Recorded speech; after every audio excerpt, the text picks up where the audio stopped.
Hallelujah.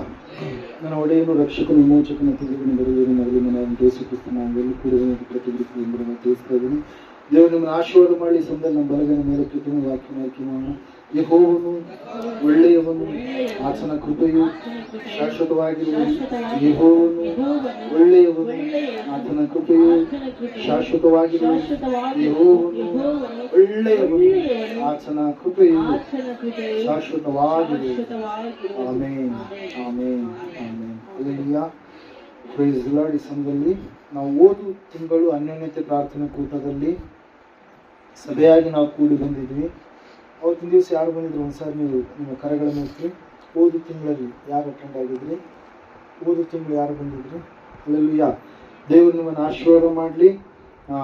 ಅವತ್ತಿನ ದಿವಸ ವಾಕ್ಯ ಯಾವುದಿತ್ತು? ಹಲ್ಲೆಲೂಯಾ. ಹೊಸತನ ಎನ್ನುವಂಥ ಅಂಶದ ಕುರಿತಾಗಿ ನಾವು ನೋಡಿದ್ದೇವೆ. ಹೊಸಬರಾಗಿ ನಾವು ಹುಟ್ಟಬೇಕೆಂಬುದಾಗಿ ಹೇಳಿದಂಥ ದೇವರು ಆ ಒಂದು ಹೊಸ ರಾಜ್ಯದಲ್ಲಿ ನಾವು ಸೇರಬೇಕಾದ್ರೆ ಹೊಸ ಸೃಷ್ಟಿಯೇ ಬೇಕು ಎಂಬುದಾಗಿ, ಹೊಸ ಕಾರ್ಯಗಳ ಕುರಿತಾಗಿ, ಹೊಸ ಸಂಗತಿಗಳು, ಹೊಸ ಹೆಸರು, ಹೊಸ ಪಾತ್ರ, ಅನೇಕ ಸಂಗತಿಗಳನ್ನು ನಾವು ಓದು ತಿಂಗಳಲ್ಲಿ ನಾವು ನೋಡಿದ್ದೇವೆ. ದೇವರು ನಮ್ಮ ಸಂಗಡ ಹೊಸ ಒಡಂಬಡಿಕೆಯನ್ನು ಆತನು ಮಾಡಿಕೊಂಡಂಥ ದೇವರಾಗಿದ್ದಾನೆ. ಹೊಸ ಸಂಕಲ್ಪ, ಹೊಸ ಮನಸ್ಸು, ಹೊಸ ಭಾಷೆ, ಅನೇಕ ಸಂಗತಿಗಳನ್ನು ನಾವೇನು ಮಾಡಿದ್ದೇವ್ರಿ ಓದು ತಿಂಗಳಲ್ಲಿ ನಾವು ನೋಡಿದಂಥವರಾಗಿದ್ದೇವೆ ಪ್ರಿಯರೇ. ಹಲ್ಲೆಲೂಯಾ. Praise the Lord. ಆ ಸಂಗತಿಯನ್ನು ನೀವು ನೆನಪಿನಲ್ಲಿ ಇಟ್ಕೊಂಡು ತುಂಬಾ ಸಂತೋಷ. ಈ ಸಮಯದಲ್ಲಿ ಒಂದು ಹೊಸದಾದಂಥ ಸಂದೇಶದ ಕಡೆಗೆ, ನೂತನ ಸಂದೇಶದ ಕಡೆಗೆ ಹೋಗೋಣ. ಈ ಸಮಯದಲ್ಲಿ ನಮ್ಮ ಸತ್ಯವೇದ ಪುಸ್ತಕಗಳಲ್ಲಿ ಒಂದು ಸಂದೇಶದ ಶೀರ್ಷಿಕೆ ಏನಾಗಿರುತ್ತೆ ಅಂದ್ರೆ ಎಚ್ಚರಿಕೆ ಎಂಬುದಾಗಿ. ಹಲ್ಲೆಲೂಯಾ. ಸೃಷ್ಟಿಕರ್ತನಾದಂಥ ದೇವರನ್ನ, ಆತನ ಸನ್ನಿಧಾನವನ್ನ, ಆತನಿರ್ತಕ್ಕಂಥ ಸ್ಥಳವನ್ನ, ಪರಲೋಕವನ್ನ ನಾವು ಸೇರಬೇಕಾದ್ರೆ ನಾವು ಈ ಲೋಕದಲ್ಲಿ ಎಚ್ಚರಿಕೆ ಉಳ್ಳವರಾಗಿ ನಮ್ಮ ಆತ್ಮೀಯ ಜೀವಿತವನ್ನು ನಾವೇನ್ ಮಾಡಬೇಕು? ಜೀವಿಸಬೇಕು ಪ್ರಿಯರೇ. ಹಲ್ಲೆಲೂಯಾ. Praise the Lord. ಸತ್ಯವೇದದಲ್ಲಿ ಒಂದು ಸಾರಿ ಐಗುಪ್ತ ದೇಶದಿಂದ ಕಾನಾನ್ ದೇಶಕ್ಕೆ ದೇವರು ತನ್ನ ಮಕ್ಕಳನ್ನ ಬಿಡುಗಡೆ ಮಾಡಿ ಕರೆದುಕೊಂಡು ಬರ್ತಾ ಇರಬೇಕಾದ್ರೆ ಸತ್ಯವೇದದಲ್ಲಿ ನಾವು ನೋಡ್ತಾ ಇದ್ದೇವೆ, ಆತನು ಬೆಟ್ಟದ ಮೇಲೆ ಇಳಿದು ಬಂದಿರತಕ್ಕಂಥ ಒಂದು ಸಮಯದಲ್ಲಿ ಜನರು ಆ ದೇವರ ಬಳಿಗೆ, ದೇವರ ಸ್ವರವನ್ನ ಕೇಳುವುದಕ್ಕೆ ಯಾವ ರೀತಿಯಾಗಿ ಸಿದ್ಧರಾಗಿ ಇರಬೇಕು ಎನ್ನುವಂತ ವಿಷಯವನ್ನ ದೇವಾದಿ ದೇವರು ತಾನೇ ಮೋಶೆಯ ಮೂಲಕವಾಗಿ ಏನ್ ಮಾಡ್ತಾ ಇದ್ದಾನೆ? ಮಾತಾಡಿಸ್ತಾ ಇದ್ದಾನೆ. ಜನರು ತಮ್ಮನ್ನ ತಾವು ಶುದ್ಧಪಡಿಸಿಕೊಳ್ಳಬೇಕು. ಜನರು ಪ್ರತಿಯೊಂದು ವಿಷಯದಲ್ಲಿ ಅವರು ನಂಬಿಗಸ್ತರಾಗಿ, ವಿಶ್ವಾಸವುಳ್ಳವರಾಗಿ ಇರಬೇಕು. ಅವರು ನನ್ನ ಮಾತುಗಳನ್ನ ಕೇಳುವವರಾಗಿರಬೇಕು ಎಂಬುದಾಗಿ. ಒಂದ್ಸಾರಿ ಆ ಸಮಯ ವಿಮೋಚನಾ ಕಾಂಡ ಪುಸ್ತಕ 19ನೇ ಅಧ್ಯಾಯದಲ್ಲಿ ಇರ್ತಕ್ಕಂಥ ಒಂದು ಸಂಗತಿಯನ್ನು ಓದಿಕೊಳ್ಳೋಣ. 12ನೇ ವಚನವನ್ನ. ಜನರು ಹತ್ತಿರ ಬಾರದಂತೆ ನೀನು ಬೆಟ್ಟದ ಸುತ್ತಲೂ ಮೇರೆಯನ್ನ ಮಾಡಿಸಿ ಜನರಿಗೆ ಎಚ್ಚರಿಕೆಯಾಗಿ ಇರ್ರಿ. ನೀವು ಈ ಬೆಟ್ಟವನ್ನ ಏರಲೂ ಕೂಡದು, ಅದರ ಅಂಚನ್ನ ಮುಟ್ಟಲೂ ಕೂಡದು. ಮುಟ್ಟಿದವನಿಗೆ ಅಗತ್ಯವಾಗಿ ಪ್ರಾಣ ಶಿಕ್ಷೆಯಾಗಬೇಕು. ಅಂಥವನನ್ನ ಯಾರೂ ಮುಟ್ಟಕೂಡದು. ಕಲ್ಲುಗಳನ್ನಾದರೂ ಬಾಣಗಳನ್ನಾದರೂ ಎಸೆದು ಅವನನ್ನ ಕೊಲ್ಲಬೇಕು. ಮನುಷ್ಯನಾಗಲಿ ಪಶುವಾಗಲಿ ಬೆಟ್ಟವನ್ನ ಮುಟ್ಟಿದರೆ ಉಳಿಯಬಾರದು. ಕೊಂಬಿನ ಧ್ವನಿ ಕೇಳಿಸಿದಾಗ ಬೆಟ್ಟದ ಸಮೀಪಕ್ಕೆ ಬರಬೇಕು ಎಂದು ಹೇಳು ಅಂದನು ಎಂಬುದೇ. ಹಲ್ಲೆಲೂಯಾ. 14ನೇ ವಚನದಲ್ಲಿ ನಾವು ನೋಡ್ತಾ ಇದ್ದೇವೆ, ಮೋಶೆ ಬೆಟ್ಟದಿಂದ ಇಳಿದು ಜನರ ಬಳಿಗೆ ಬಂದು ಅವರನ್ನ ಪರಿಶುದ್ಧಗೊಳಿಸಿದನು. ಅವರು ತಮ್ಮ ಬಟ್ಟೆಗಳನ್ನ ಮಡಿ ಮಾಡಿಕೊಂಡರು. ಆಗ ಮೋಶೆ ಜನರಿಗೆ 3ನೆಯ ದಿನದಲ್ಲಿ ಸಿದ್ಧವಾಗಿರ್ರಿ, ಯಾವ ಪುರುಷನು ಸ್ತ್ರೀ ಸಂಘ ಮಾಡಬಾರದು ಎಂದು ಹೇಳಿದನು ಎಂಬುದಾಗಿ. ಹಲ್ಲೆಲೂಯಾ. ನಾವು ನೋಡ್ತಾ ಇದ್ದೇವೆ, ದೇವರ ವಾಕ್ಯ ಹೇಳ್ತಾರೆ, ಸತ್ಯವೇದ ಹೇಳ್ತಾ ಇದೆ ಸ್ಪಷ್ಟವಾಗಿ ಪ್ರಿಯರೇ, ದೇವರನ್ನ ನಾವು ಎದುರುಗೊಳ್ಳಬೇಕಾದ್ರೆ ನಾವು ಈ ಲೋಕದಲ್ಲಿ ಪರಿಶುದ್ಧರಾಗಿ ಇರಬೇಕೆಂಬುದೇ ದೇವರ ಒಂದು ಇಷ್ಟವಾಗಿದೆ, ದೇವರ ಒಂದು ಚಿತ್ತವಾಗಿದೆ. ಅದಕ್ಕಾಗಿ ದೇವರು ಸಭೆಗೆ ಮಾತಾಡ್ತಾ ಇದ್ದಾನೆ, ನೀವು ಎಚ್ಚರಿಕೆಯಾಗಿ ಇರ್ರಿ ಎಂಬುದಾಗಿ. ನೀವು ಎಚ್ಚರದಿಂದ ಇರಲಾರದೆ ಇದ್ರೆ, ನೀವು ಎಚ್ಚರಿಕೆಯನ್ನ ತಪ್ಪಿದ್ರೆ ನೀವು ಬಿದ್ದು ಹೋಗ್ಬಿಡ್ತೀರಿ, ಸೋತು ಹೋಗ್ಬಿಡ್ತೀರಿ. ಹಲ್ಲೆಲೂಯಾ. Praise the Lord. ನಾವು ನೋಡ್ತಾ ಇರ್ತೇವೆ, ಘಾಟ್ ಸೆಕ್ಷನ್ ನಲ್ಲಿ ಡ್ರೈವಿಂಗ್ ಮಾಡುವಂತ ಸಮಯದಲ್ಲಿ, ಆ ಘಾಟ್ ಸೆಕ್ಷನ್ ಗಳನ್ನು ಏರುವಂತ ಸಮಯದಲ್ಲಿ ಅಲ್ಲಿ ಅನೇಕ ಬೋರ್ಡ್ಗಳನ್ನು ಹಾಕಿರ್ತಾರೆ. ಏನಂತ ಹೇಳಿರಿ? ಒಂದು ವೇಳೆ ಅಪಾಯಕಾರಿಯಾಗಿರ್ತಕ್ಕಂಥ ಪ್ರಾಣಿಗಳು ಬರಬಹುದು ಅಂತೇಳಿ, ನೀವು ಮಧ್ಯದಲ್ಲಿ ಎಲ್ಲಿ ಕೂಡ ನಿಲ್ಲಿಸಬಾರ್ದು ಅಂತೇಳಿ, ಅಥವಾ ಇಲ್ಲಿ ಆಕ್ಸಿಡೆಂಟ್ ಹೊಂದಿದ್ದು ಪ್ಲೇಸ್ ಆಗಿದೆ, ಅಥವಾ ಇಲ್ಲೆಲ್ಲಾದ್ರೂ ನಾವು ರೋಡ್ಗಳಿಗೆ ಹೋಗ್ಬೇಕಾದ್ರೆ ಅಲ್ಲಲ್ಲಿ ಬೋರ್ಡ್ಗಳು ಹಾಕಿರ್ತಾನೆ. ಕಾಷನ್, ಎಚ್ಚರಿಕೆ ಎಂಬುದಾಗಿ. ಯಾಕೆ ಹೇಳ್ರಿ, ಅಲ್ಲಿ ಏನಾಗ್ಲಿಕ್ಕಿದೆ, ಏನೋ ಒಂದು ರೋಡಿನ ವಿಷಯವಾಗಿರ್ಲಿ, ಏನೋ ಒಂದು ವಿಷಯವಾಗಿರ್ಲಿ, ಸಮಸ್ಯೆ ಇದೆ, ಅಲ್ಲಿ ಆಕ್ಸಿಡೆಂಟ್ ಆಗುತ್ತೆ. ಅದಕ್ಕಾಗಿ ನೀವು ಹೆಂಗಿರ್ಬೇಕು, ಎಚ್ಚರಿಕೆ ಆಗಿರ್ಬೇಕು. ಇಲ್ಲಿ ರೋಡ್ ಬಹಳ ಹತ್ತಿ ಇದೆ, ನೀವೇನಾಗಿರ್ಬೇಕು, ಎಚ್ಚರಿಕೆ ಆಗಿರ್ಬೇಕು. ಯಾಕೆ ಎಚ್ಚರಿಕೆ ಆಗಿರ್ಬೇಕಂತ ಹೇಳ್ತಾರೆ ಹೇಳ್ರಿ? ಯಾಕೆ ಹೇಳ್ತಾರೆ? ಸುರಕ್ಷಿತವಾಗಿ ನಾವು ಮುಟ್ಟಬೇಕಾದ್ರೆ, ಸುರಕ್ಷಿತವಾಗಿ ನಾವು ಸೇರಬೇಕಾದ್ರೆ, ಎಚ್ಚರ ಏನಾದ್ರೂ ತಪ್ಪಿದ್ರೆ ಆ ಸ್ಥಳದಲ್ಲಿ ನಾವು ಅಪಘಾತಗಳಾಗಿ ನಾವೇನಾಗ್ಬಿಡ್ತೀವಿ, ಪ್ರಾಣ ಅಪಾಯಕ್ಕೆ ಒಳಗಾಗಿ ಬಿಡ್ತೀವಿ. Hallelujah, praise. ಅದಕ್ಕಾಗಿ ದೇವರು ವಾಕ್ಯ ಹೇಳ್ತಾ ಇದೆ, ನಮಗೆ ಸಂಗಡ ಮಾತಾಡ್ತಾ ಇದೆ, ನಮಗೆ ಎಚ್ಚರಿಕೆಯನ್ನು ಕೊಡ್ತಾ ಇದೆ. ಏನಂತ ಹೇಳಂತಂದ್ರೆ, ನೀವು ದೇವರನ್ನ ಮುಟ್ಟುವಂತದ್ರ ವಿಷಯದಲ್ಲಿ, ದೇವರ ಸನ್ನಿಧಾನವನ್ನ, ಪರಲೋಕವನ್ನ ಸೇರಬೇಕಾದ್ರೆ, ದೇವರ ರಾಜ್ಯದಲ್ಲಿ ಸ್ಥಿರವಾಗಿ ನಿಲ್ಲಬೇಕಾದ್ರೆ ಕೆಲವೊಂದು ಎಚ್ಚರಿಕೆಗಳನ್ನ ದೇವರು ನಮಗೇನ್ ಕೊಟ್ಟಿದ್ದಾನ್ರಿ, ಅನುಗ್ರಹ ಮಾಡಿದ್ದಾನೆ. ತನ್ನ ಮಾತುಗಳನ್ನ ನಮಗೆ ತಿಳಿಯಪಡಿಸಿದ್ದಾನೆ. ಹಲ್ಲೆಲೂಯಾ, ಆತನಿಗೆ ಮಾತ್ರ ಗೊತ್ತು. ಆತನಿರ್ತಕ್ಕಂಥ ಸ್ಥಳದಲ್ಲಿ ನಾವು ಸೇರಬೇಕಾದ್ರೆ ನಾವು ಯಾವ ರೀತಿಯಾಗಿ ಜೀವಿಸ್ಬೇಕಂತೇಳಿ ಆತನು ಹೇಳಿದಾಗ ಮಾತ್ರ ನಮಗೆ ಗೊತ್ತಾಗುತ್ತೆ. ಆತನು ತನ್ನ ಭಕ್ತರ ಮೂಲಕವಾಗಿ, ತನ್ನ ಪ್ರವಾದಿಗಳ ಮೂಲಕವಾಗಿ, ತನ್ನ ಮಕ್ಕಳ ಮೂಲಕವಾಗಿ, ಅಭಿಷಕ್ತರ ಮೂಲಕವಾಗಿ ಏನ್ ಮಾಡಿದನ್ರಿ, ತಿಳಿಯಪಡಿಸಿದ್ದಾನೆ ಪ್ರಿಯರು. ಅದಕ್ಕಾಗಿ ನಾವು ನೋಡ್ತಾ ಇದ್ದೇವೆ, ಸಭೆಯೇ ನಾವು ಎಚ್ಚರಿಕೆಯಾಗಿರಬೇಕಾದ್ರೆ, ಈ ಅಂತ್ಯಕಾಲದಲ್ಲಿ ಅನೇಕವಾಗಿರ್ತಕ್ಕಂಥ ಕಠಿಣ ಕಾಲಗಳು ಬರುವಂತ ಸಮಯದಲ್ಲಿ ಅನೇಕ ವಿಷಯಗಳಲ್ಲಿ ನಾವು ಜಾಗರೂಕತೆಗಳನ್ನ ತೆಗೆದುಕೊಳ್ಳಬೇಕಾಗಿದೆ. ನಮ್ಮ ಗಮ್ಯ ಒಂದೇ, ನಮ್ಮ ಗುರಿ ಒಂದೇ, ನಮ್ಮ ಉದ್ದೇಶ ಒಂದೇ. ಪರಲೋಕದಿಂದ ಆತನು ಬರಲಿಕ್ಕಿದ್ದಾನೆ. ಆತನನ್ನು ನಾವು ಎದುರುಗೊಳ್ಳಬೇಕಾದ್ರೆ ನಮ್ಮ ಭಕ್ತಿ ಎಂತಹ ಭಕ್ತಿ ಆಗಿರಬೇಕು. Hallelujah, praise Lord. ಈ ಲೋಕದಲ್ಲಿ ಎಲ್ಲರೂ ಜೀವಿಸ್ತಾರೆ, ಈ ಲೋಕದಲ್ಲಿ ದೇವರು ಎಲ್ಲವುಗಳನ್ನು ಎಲ್ಲರಿಗೂ ಕೊಡ್ತಾರೆ. ಆದ್ರೆ ಆ ಒಂದು ಪರಲೋಕ ಪರಿಶುದ್ಧ ಪಟ್ಟಣವನ್ನ, ಆತನನ್ನ ಮುಖಾಮುಖಿಯಾಗಿ ಎದುರುಗೊಳ್ಳಬೇಕಾದ್ರೆ, ಆತನ ಸಂಗಡ ಯುಗ ಯುಗಾಂತರಗಳವರೆಗೆ ನಾವು ಜೀವಿಸಬೇಕಾದ್ರೆ ನಮ್ಮ ಭಕ್ತಿಯ ಜೀವಿತ ಯಾವ ರೀತಿಯಾಗಿರ್ಬೇಕಂತೇಳಿ ನಾವೇನ್ ಮಾಡ್ಬೇಕ್ರಿ, ಪರೀಕ್ಷೆ ಮಾಡಿಕೊಳ್ಬೇಕು. ಈ ಲೋಕದಲ್ಲಿ ನಾವು ಅನ್ಕೊಳ್ತೀವಿ, ಹಣ ಇದ್ದು ಬಿಟ್ರೆ ಆಯ್ತು, ನಮ್ಮನ್ನ ಎದುರಿಸೋರು ಯಾರು, ಹಣ ಇದ್ದು ಬಿಟ್ರೆ ಆಯ್ತು, ನಮ್ಮನ್ನು ಸೋಲಿಸುವಂಥವ್ರು ಯಾರು ಅಂತೇಳಿ. ಹಲ್ಲೆಲೂಯಾ, ಹಣ ನಮಗೇನು ತಂದು ಕೊಡಲ್ಲ, ನಿತ್ಯ ಜೀವ ತಂದು ಕೊಡಲ್ಲ, ಮೋಕ್ಷವನ್ನ ತಂದು ಕೊಡಲ್ಲ. ಅಂತಸ್ತು, ಗೌರವಗಳು, ಘನತೆಗಳು, ಕುಲ, ಅದು ಇದು ಏನೆಲ್ಲ ಈ ಲೋಕದ ಸಂಪ್ರದಾಯಗಳಿದಾವೆ, ಅವ್ಯಾವು ಕೂಡ ಸೃಷ್ಟಿಕರ್ತನಾದಂಥ ದೇವರ ಬಳಿಗೆ ನಮ್ಮನ್ನು ನಡೆಸೋದಕ್ಕೆ ಸಾಧ್ಯ ಇಲ್ಲ ಪ್ರಿಯರು. ಅದಕ್ಕಾಗಿ ದೇವರು ಹೇಳ್ತಾ ಇದ್ದಾರೆ, ನೀವು ಎಚ್ಚರಿಕೆಯಾಗಿ ಆ ಜನರಿಗೆ ಹೇಳು, ಎಚ್ಚರಿಕೆಯಾಗಿ ಆ ಜನರಿಗೆ ಬೋಧಿಸು. ಯಾವ ವಿಷಯದಲ್ಲಿ ಎಚ್ಚರಿಕೆಯಾಗಿ ಇರಬೇಕೆಂಬುದಾಗಿ ನೀನು ಅವರಿಗೆ ತಿಳಿಸಿ ಹೇಳು. ಅವರು ಪರಿಶುದ್ಧರಾಗಿ ಇರಬೇಕು. ಅವರು ಭಯಂಕರವಾದ ರೀತಿಯಲ್ಲಿ ಪಾಪದ ಕಾರ್ಯಗಳಿಗೆ ಹೋಗಲಾರ್ದ ಹಾಗೆ ಆತ್ಮಾನುಸಾರವಾಗಿ ಅವರು ನಡೆಯುವವರಾಗಿರಬೇಕು. ಈ ಶರೀರ ಇದು ಮಾಯವಾಗಿದೆ. ಇದು ಏನಾಗಿದೆ ರೀ, ಈ ಒಂದು ಹಣ ಎನ್ನುವಂಥದ್ದು ಮಾಯವಾಗಿದೆ, ಈ ಭೂಮಿ ಎನ್ನುವಂಥದ್ದು ಮಾಯವಾಗಿದೆ. ಅದು ನಮ್ಮನ್ನ ವಶ ಮಾಡಿಕೊಳ್ಳಬಾರದು. ಪಾಪ ಎನ್ನುವಂಥದ್ದನ್ನು ನಮ್ಮನ್ನು ಆಳ್ವಿಕೆ ಮಾಡಬಾರದು. ನಾವು ಪಾಪದ ಮೇಲೆ ಅಧಿಕಾರ ಉಳ್ಳವರಾಗಿ ಇರಬೇಕಂತೇಳಿ ದೇವರು ನಮ್ಮ ಸಂಗಡ ಮಾತಾಡ್ತಾ ಇದ್ದಾನೆ ಪ್ರಿಯರು. ಅದರ ಸಲುವಾಗಿ ಎಚ್ಚರಿಕೆಗಳಲ್ಲಿ ಕೆಲವೊಂದು ವಿಷಯಗಳನ್ನ, ಸಂಗತಿಗಳನ್ನ ಈ ಸಮಯದಲ್ಲಿ ನಾನು ನಿಮ್ಮ ಜ್ಞಾಪಕಕ್ಕೆ ತೆಗೆದುಕೊಂಡು ಬರ್ತೇನೆ. ಯಾವ ವಿಷಯಗಳಲ್ಲಿ ನಾವು ಎಚ್ಚರಿಕೆ ಉಳ್ಳವರಾಗಿ ಇರಬೇಕು ಎಂಬುದಾಗಿ. ಹಲ್ಲೆಲೂಯಾ. ಮೊಟ್ಟ ಮೊದಲನೇದಾಗಿ ದೇವರ ಸೇವಕರಿಗೆ ದೇವರು ಎಚ್ಚರಿಕೆಯನ್ನು ಕೊಡ್ತಾ ಇದ್ದಾರೆ. ಅಪೊಸ್ತಲರ ಕೃತ್ಯಗಳ ಪುಸ್ತಕ 20ನೇ ಅಧ್ಯಾಯ 28ನೇ ವಚನ ಓದಿಕೊಳ್ಳೋಣ ದಯವಿಟ್ಟು. ಯಾರಾದ್ರೂ ಓದ್ತೀರಾ?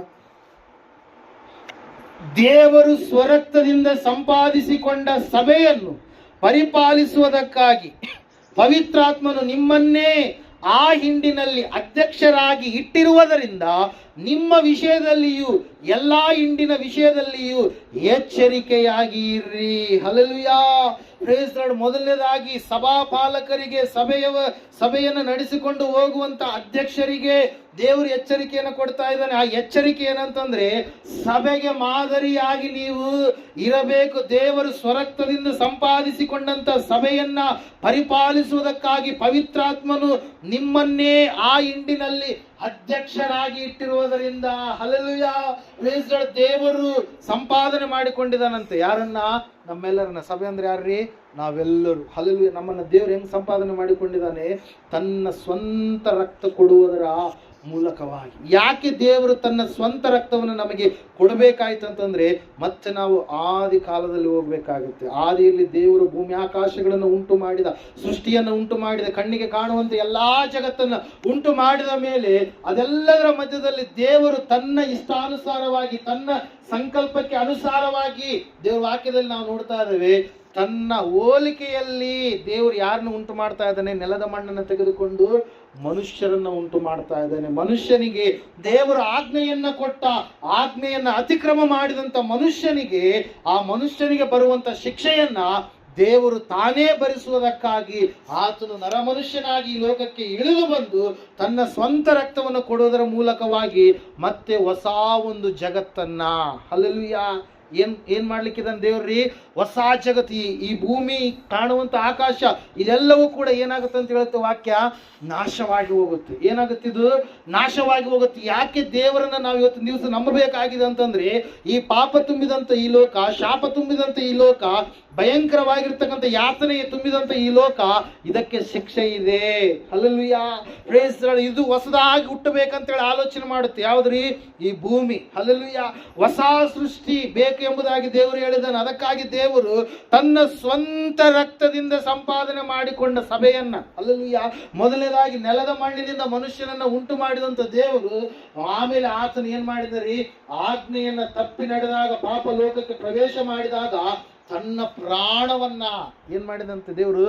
ತನ್ನ ಪ್ರಾಣವನ್ನ ಕೊಟ್ಟು ಮತ್ತೆ ಹೊಸ ಜನಾಂಗವಾಗುವುದಕ್ಕಾಗಿ, ಹೊಸ ಮನುಷ್ಯರಾಗುವುದಕ್ಕಾಗಿ, ಹೊಸದಾದಂಥ ಜೀವಿತವನ್ನು ಜೀವಿಸುವಂಥವ್ರು ಆಗುವುದಕ್ಕಾಗಿ, ಒಂದು ಹೊಸ ಯಾಜಕ ರಾಜ್ಯ ಸಮೂಹವಾಗುವುದಕ್ಕಾಗಿ ದೇವರು ಏನ್ ಮಾಡಿದಾನೆ? ಸಭೆ ಎನ್ನುವಂಥದ್ದನ್ನೇನು ಏನ್ ಮಾಡಿದಾನೆ? ಪ್ರಾರಂಭ ಮಾಡಿದಾನೆ. ಅದಕ್ಕಾಗಿ ನಮಗೂ ಮತ್ತು ಲೋಕದವ್ರಿಗೆ ಇರ್ತಕ್ಕಂಥ ವ್ಯತ್ಯಾಸ ಏನಂದ್ರೆ, ಅವರು ಆದಾಮನ ಸಂತಾನದವರಾದ್ರೆ ನಾವೇನಾಗಿದ್ದೇವೆ?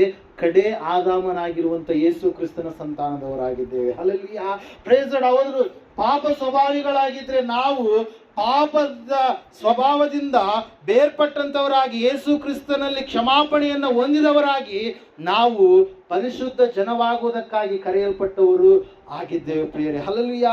ಅವರು ದೇವರ ಮಕ್ಕಳೇ, ನಾವು ದೇವರ ಮಕ್ಕಳೇ. ಆದ್ರೆ ಅವರು ದೇವರನ್ನ ಬಿಟ್ಟು ದೂರ ಹೋಗಿದ್ದಾರೆ. ನಾವಾದ್ರೂ ದೇವರನ್ನ ತಿಳಿದುಕೊಂಡು ಆತನ ಹತ್ತಿರಕ್ಕೆ ಬಂದಂತವರಾಗಿದ್ದೇವೆ ಪ್ರಿಯರೇ. ಹಲ್ಲೆಲೂಯಾ. ಅದಕ್ಕಾಗಿ ದೇವರು ವಾಕ್ಯ ಹೇಳ್ತಾನೆ, ಸತ್ಯವೇದ ಹೇಳ್ತಾ ಇದೆ, ಸೇವಕರಿಗೆ ಎಚ್ಚರಿಕೆಯನ್ನು ಕೊಡ್ತಾ ಇದ್ದಾನೆ. ದೇವರು ಏನೆಂಬುದಾಗಿ ಅಂತಂದ್ರೆ, ಹಿಂಡನ್ನ ಕಾಯುವುದಕ್ಕಾಗಿ ಅಧ್ಯಕ್ಷರನ್ನಾಗಿ ನಾನು ನಿಮ್ಮನ್ನ ಇಟ್ಟಿದ್ದೇನೆ. ಎಲ್ಲಾ ಹಿಂಡಿನ ವಿಷಯದಲ್ಲಿ ನೀವೇನಾಗಿರ್ಬೇಕು?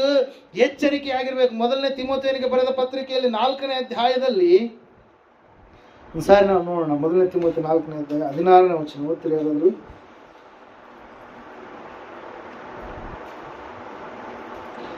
ನಿನ್ನ ವಿಷಯದಲ್ಲಿಯೂ ನಿನ್ನ ಉಪದೇಶದ ವಿಷಯದಲ್ಲಿಯೂ ಎಚ್ಚರಿಕೆಯಾಗಿರು.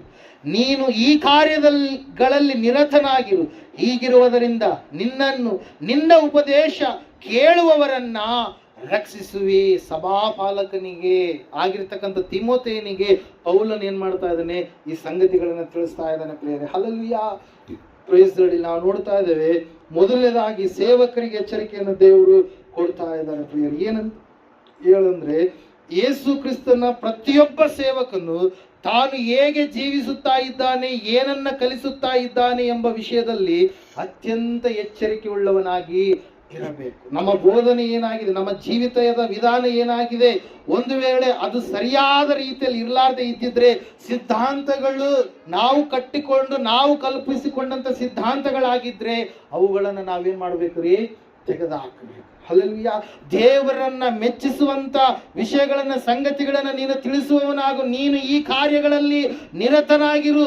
ಹೀಗಿರೋದ್ರಿಂದ ನಿನ್ನ ಉಪದೇಶ ಕೇಳುವವರನ್ನ ನೀನು ರಕ್ಷಿಸೋದಕ್ಕೆ ಸಾಧ್ಯ ಆಗುತ್ತೆ ಪ್ರಿಯರೇ. ದೇವರ ವಾಕ್ಯದಲ್ಲಿ ಯಾಕೋಬನ ಪತ್ರಿಕೆಯಲ್ಲಿ ನಾವು ನೋಡ್ತಾ ಇದ್ದೇವೆ, 5ನೇ ಅಧ್ಯಾಯ 19-20 ವಚನಗಳಲ್ಲಿ ನಾವು ನೋಡುವಾಗ, ನನ್ನ ಸಹೋದರರೇ, ನಿಮ್ಮಲ್ಲಿ ಒಬ್ಬನು ಸತ್ಯ ಮಾರ್ಗವನ್ನ ತಪ್ಪಿ ಹೋಗಿರಲಾಗಿ ಮತ್ತೊಬ್ಬನು ಅವನನ್ನ ಸನ್ಮಾರ್ಗಕ್ಕೆ ತಂದರೆ, ಒಬ್ಬ ಪಾಪಿಯನ್ನ ತಪ್ಪಾದ ಮಾರ್ಗದಿಂದ ತಿರುಗಿಸಿದವನು ಅವನ ಪ್ರಾಣವನ್ನ ಮರಣಕ್ಕೆ ತಪ್ಪಿಸಿ ಬಹು ಪಾಪಗಳನ್ನ ಮುಚ್ಚಿದವನಾದನೆಂದು ತಿಳಿದುಕೊಳ್ಳಿರಿ. ಈ ಸುವಾರ್ತೆ, ಇದು ಎಂತ ಸುವಾರ್ತೆ? ಇದು ದೇವರ ಮಾತು ಪ್ರಿಯರೇ. ಹಲ್ಲೆಲೂಯಾ. ಈ ದೇವರ ಮಾತನ್ನ ನಾವು ಸರಿಯಾದ ರೀತಿಯಲ್ಲಿ ಬೋಧಿಸುವಂತವ್ರು ಆಗಿರ್ಬೇಕಂತೇಳಿ ದೇವರು ಸಭೆಗೆ, ಸಭಾಪಾಲಕರಿಗೆ ಆಗಿರ್ತಕ್ಕಂಥ ನಮಗೆ ಏನ್ ಮಾಡ್ತಾ ಇದ್ದಾನೆ?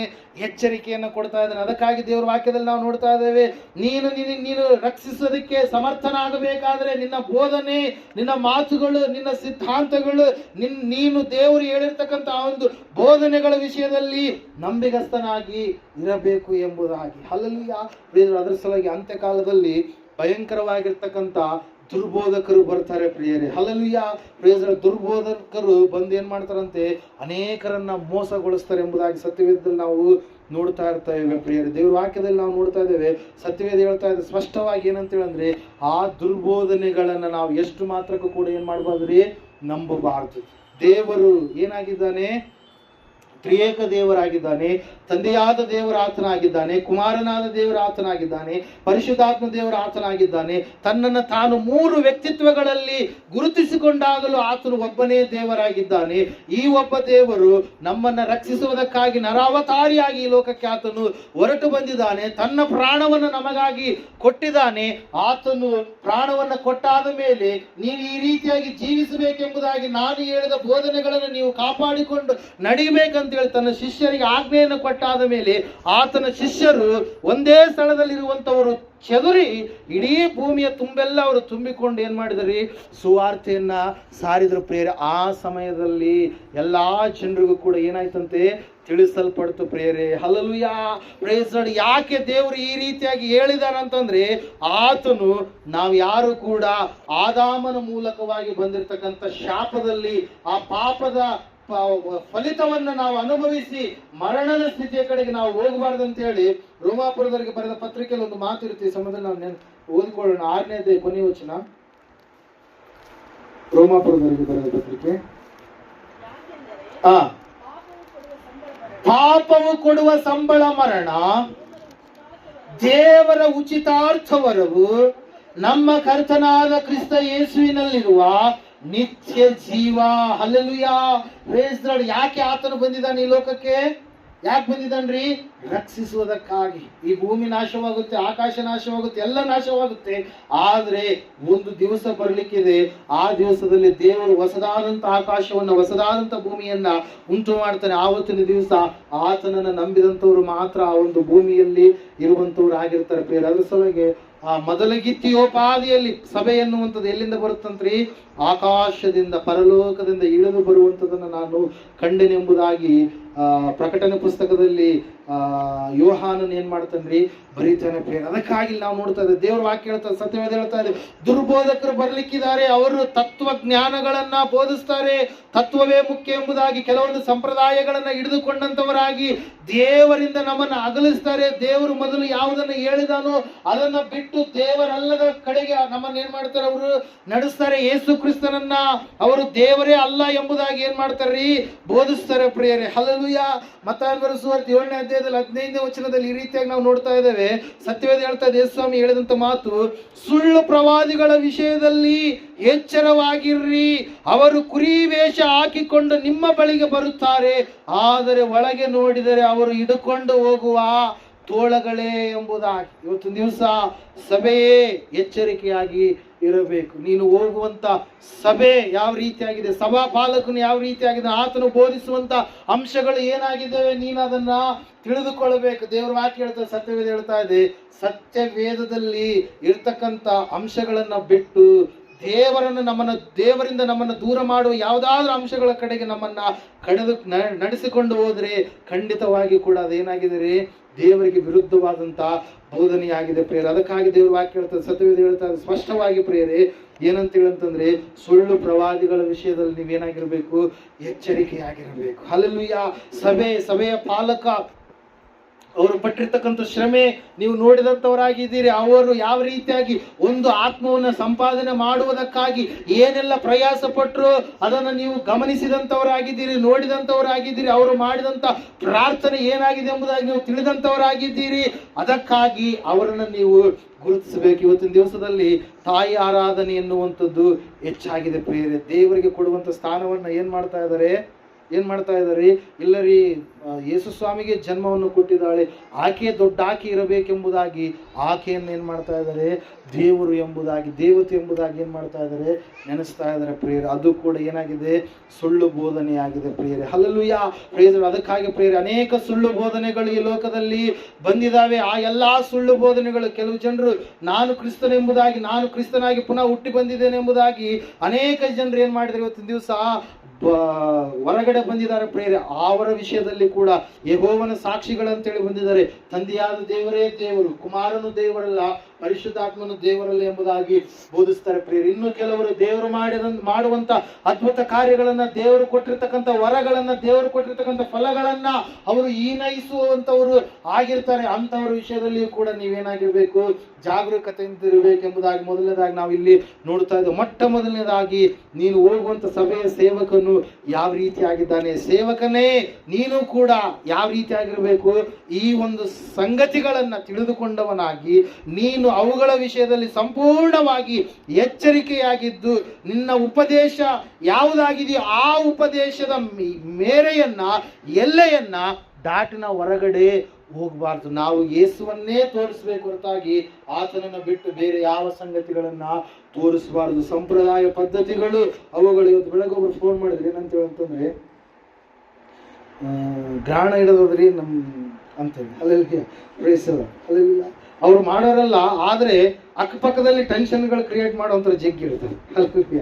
ಅವ್ರ ನಂಬಿಗಸ್ತ್ರೆ, ಅವ್ರ ಭಕ್ತಿವಂತರೆ, ಅಕ್ಕಪಕ್ಕದಲ್ಲಿ ಇರ್ತಾರಲ್ಲ, ಅವ್ರು ಏನ್ ಮಾಡ್ತಾ ಇದಾರೆ, ಆ ಟೆನ್ಷನ್ಗಳನ್ನ ತಡ್ಕೊಳ್ಳಾರದೆ ಪಾಪ ಆ ತಾಯಿ ಮತ್ತು ಒಳಗಡೆ ಇರ್ತಕ್ಕಂಥ ಪಿಂಡ ಎರಡಕ್ಕೂ ಏನ್ ಕೊಡ್ತಾರೆ, ಟೆನ್ಷನ್ ಕೊಡ್ತಾರೆ. ನೋಡ್ರಿ, ಬೆಕ್ಕ ಅಡ್ಡ ಹೋದ್ರೆ ಒಂದು ಭಯ, ಅಲ್ಲೆಲ್ಲ ಕಾಗೆ ಬಂದ್ರೆ ಭಯ, ಹಂದಿ ಬಂದ್ರೆ ಭಯ, ಎಲ್ಲದಕ್ಕೂ ಕೂಡ ಮನುಷ್ಯನ ಏನ್ ಮಾಡ್ತಾನೆ, ಭಯ ಪಡ್ತಾನೆ. ಒಂದು ವೇಳೆ ಒಬ್ಬ ವ್ಯಕ್ತಿ ಯಾರಾದ್ರೂ ಎದುರಾದ್ರೆ ಅಯ್ಯೋ ಅಪಶಕನ ಎಂಬುದಾಗಿ, ಆ ವ್ಯಕ್ತಿ ಯಾಕಾದ್ರೂ ಎದುರಾದ್ನೋ ಎಂಬುದಾಗಿ. ಇಂತಹ ಮೂಢ ಮೌಢ್ಯ ನಂಬಿಕೆಗಳನ್ನ ಎಷ್ಟು ಮಾತ್ರಕ್ಕೂ ನಾವು ಸಭೆಯಾಗಿರುವಂತವ್ರು ಸಮರ್ಥನೆ ಮಾಡಬಾರ್ದು, ಅವುಗಳನ್ನು ನಾವು ನಂಬಲೇಬಾರದು ಪ್ರಿಯರೇ. ಹಲ್ಲೆಲೂಯಾ.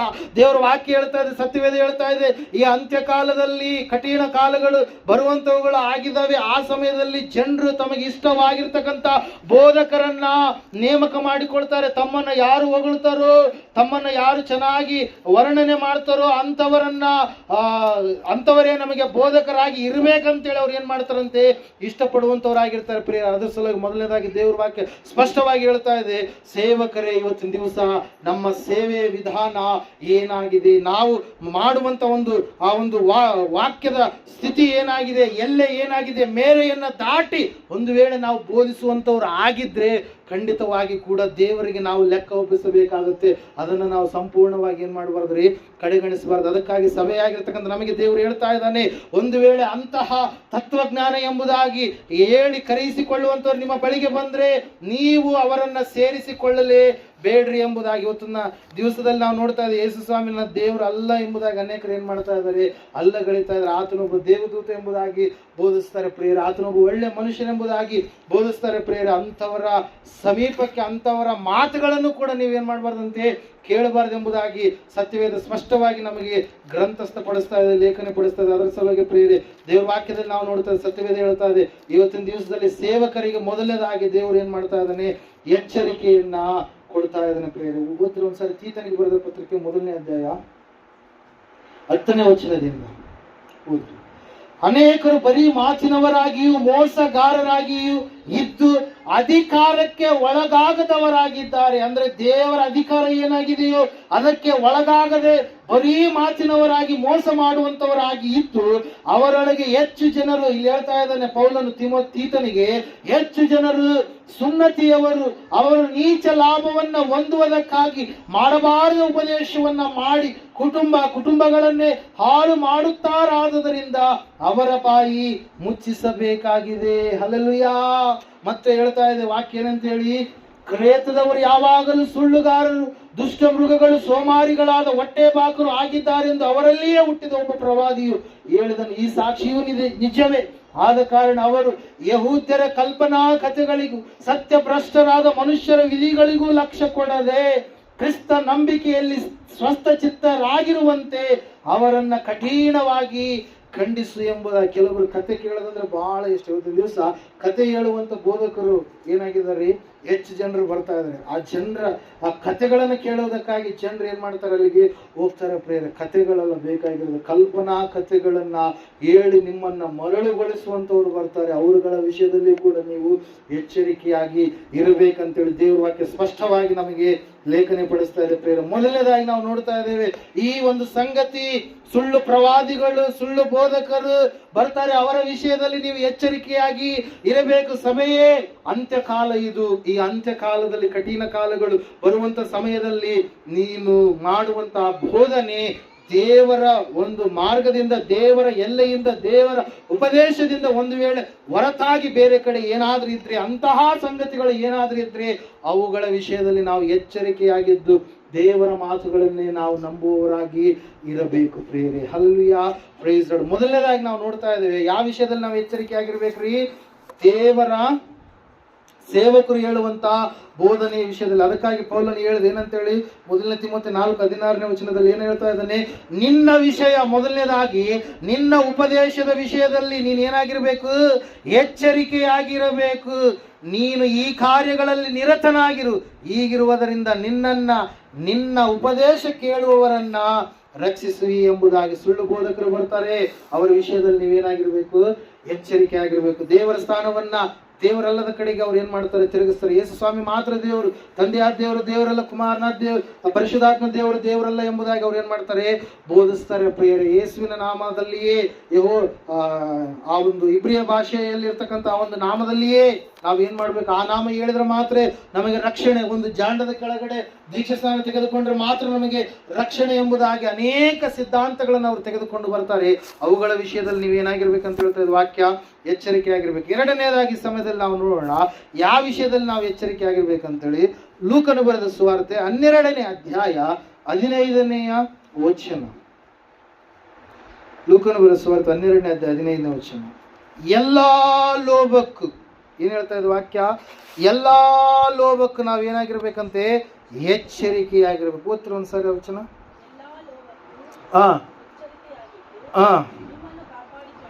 ನಿಮ್ಮನ್ನ ಕಾಪಾಡಿಕೊಳ್ಳಿರಿ. Hallelujah, praise lord. ಇಲ್ಲಿ ನಾವು ನೋಡ್ತಾ ಇದ್ದೇವೆ, ದೇವ್ರ ವಾಕ್ಯ ಹೇಳ್ತಾ ಇದೆ ಎಚ್ಚರಿಕೆಯಾಗಿರ್ಬೇಕಂತೆ.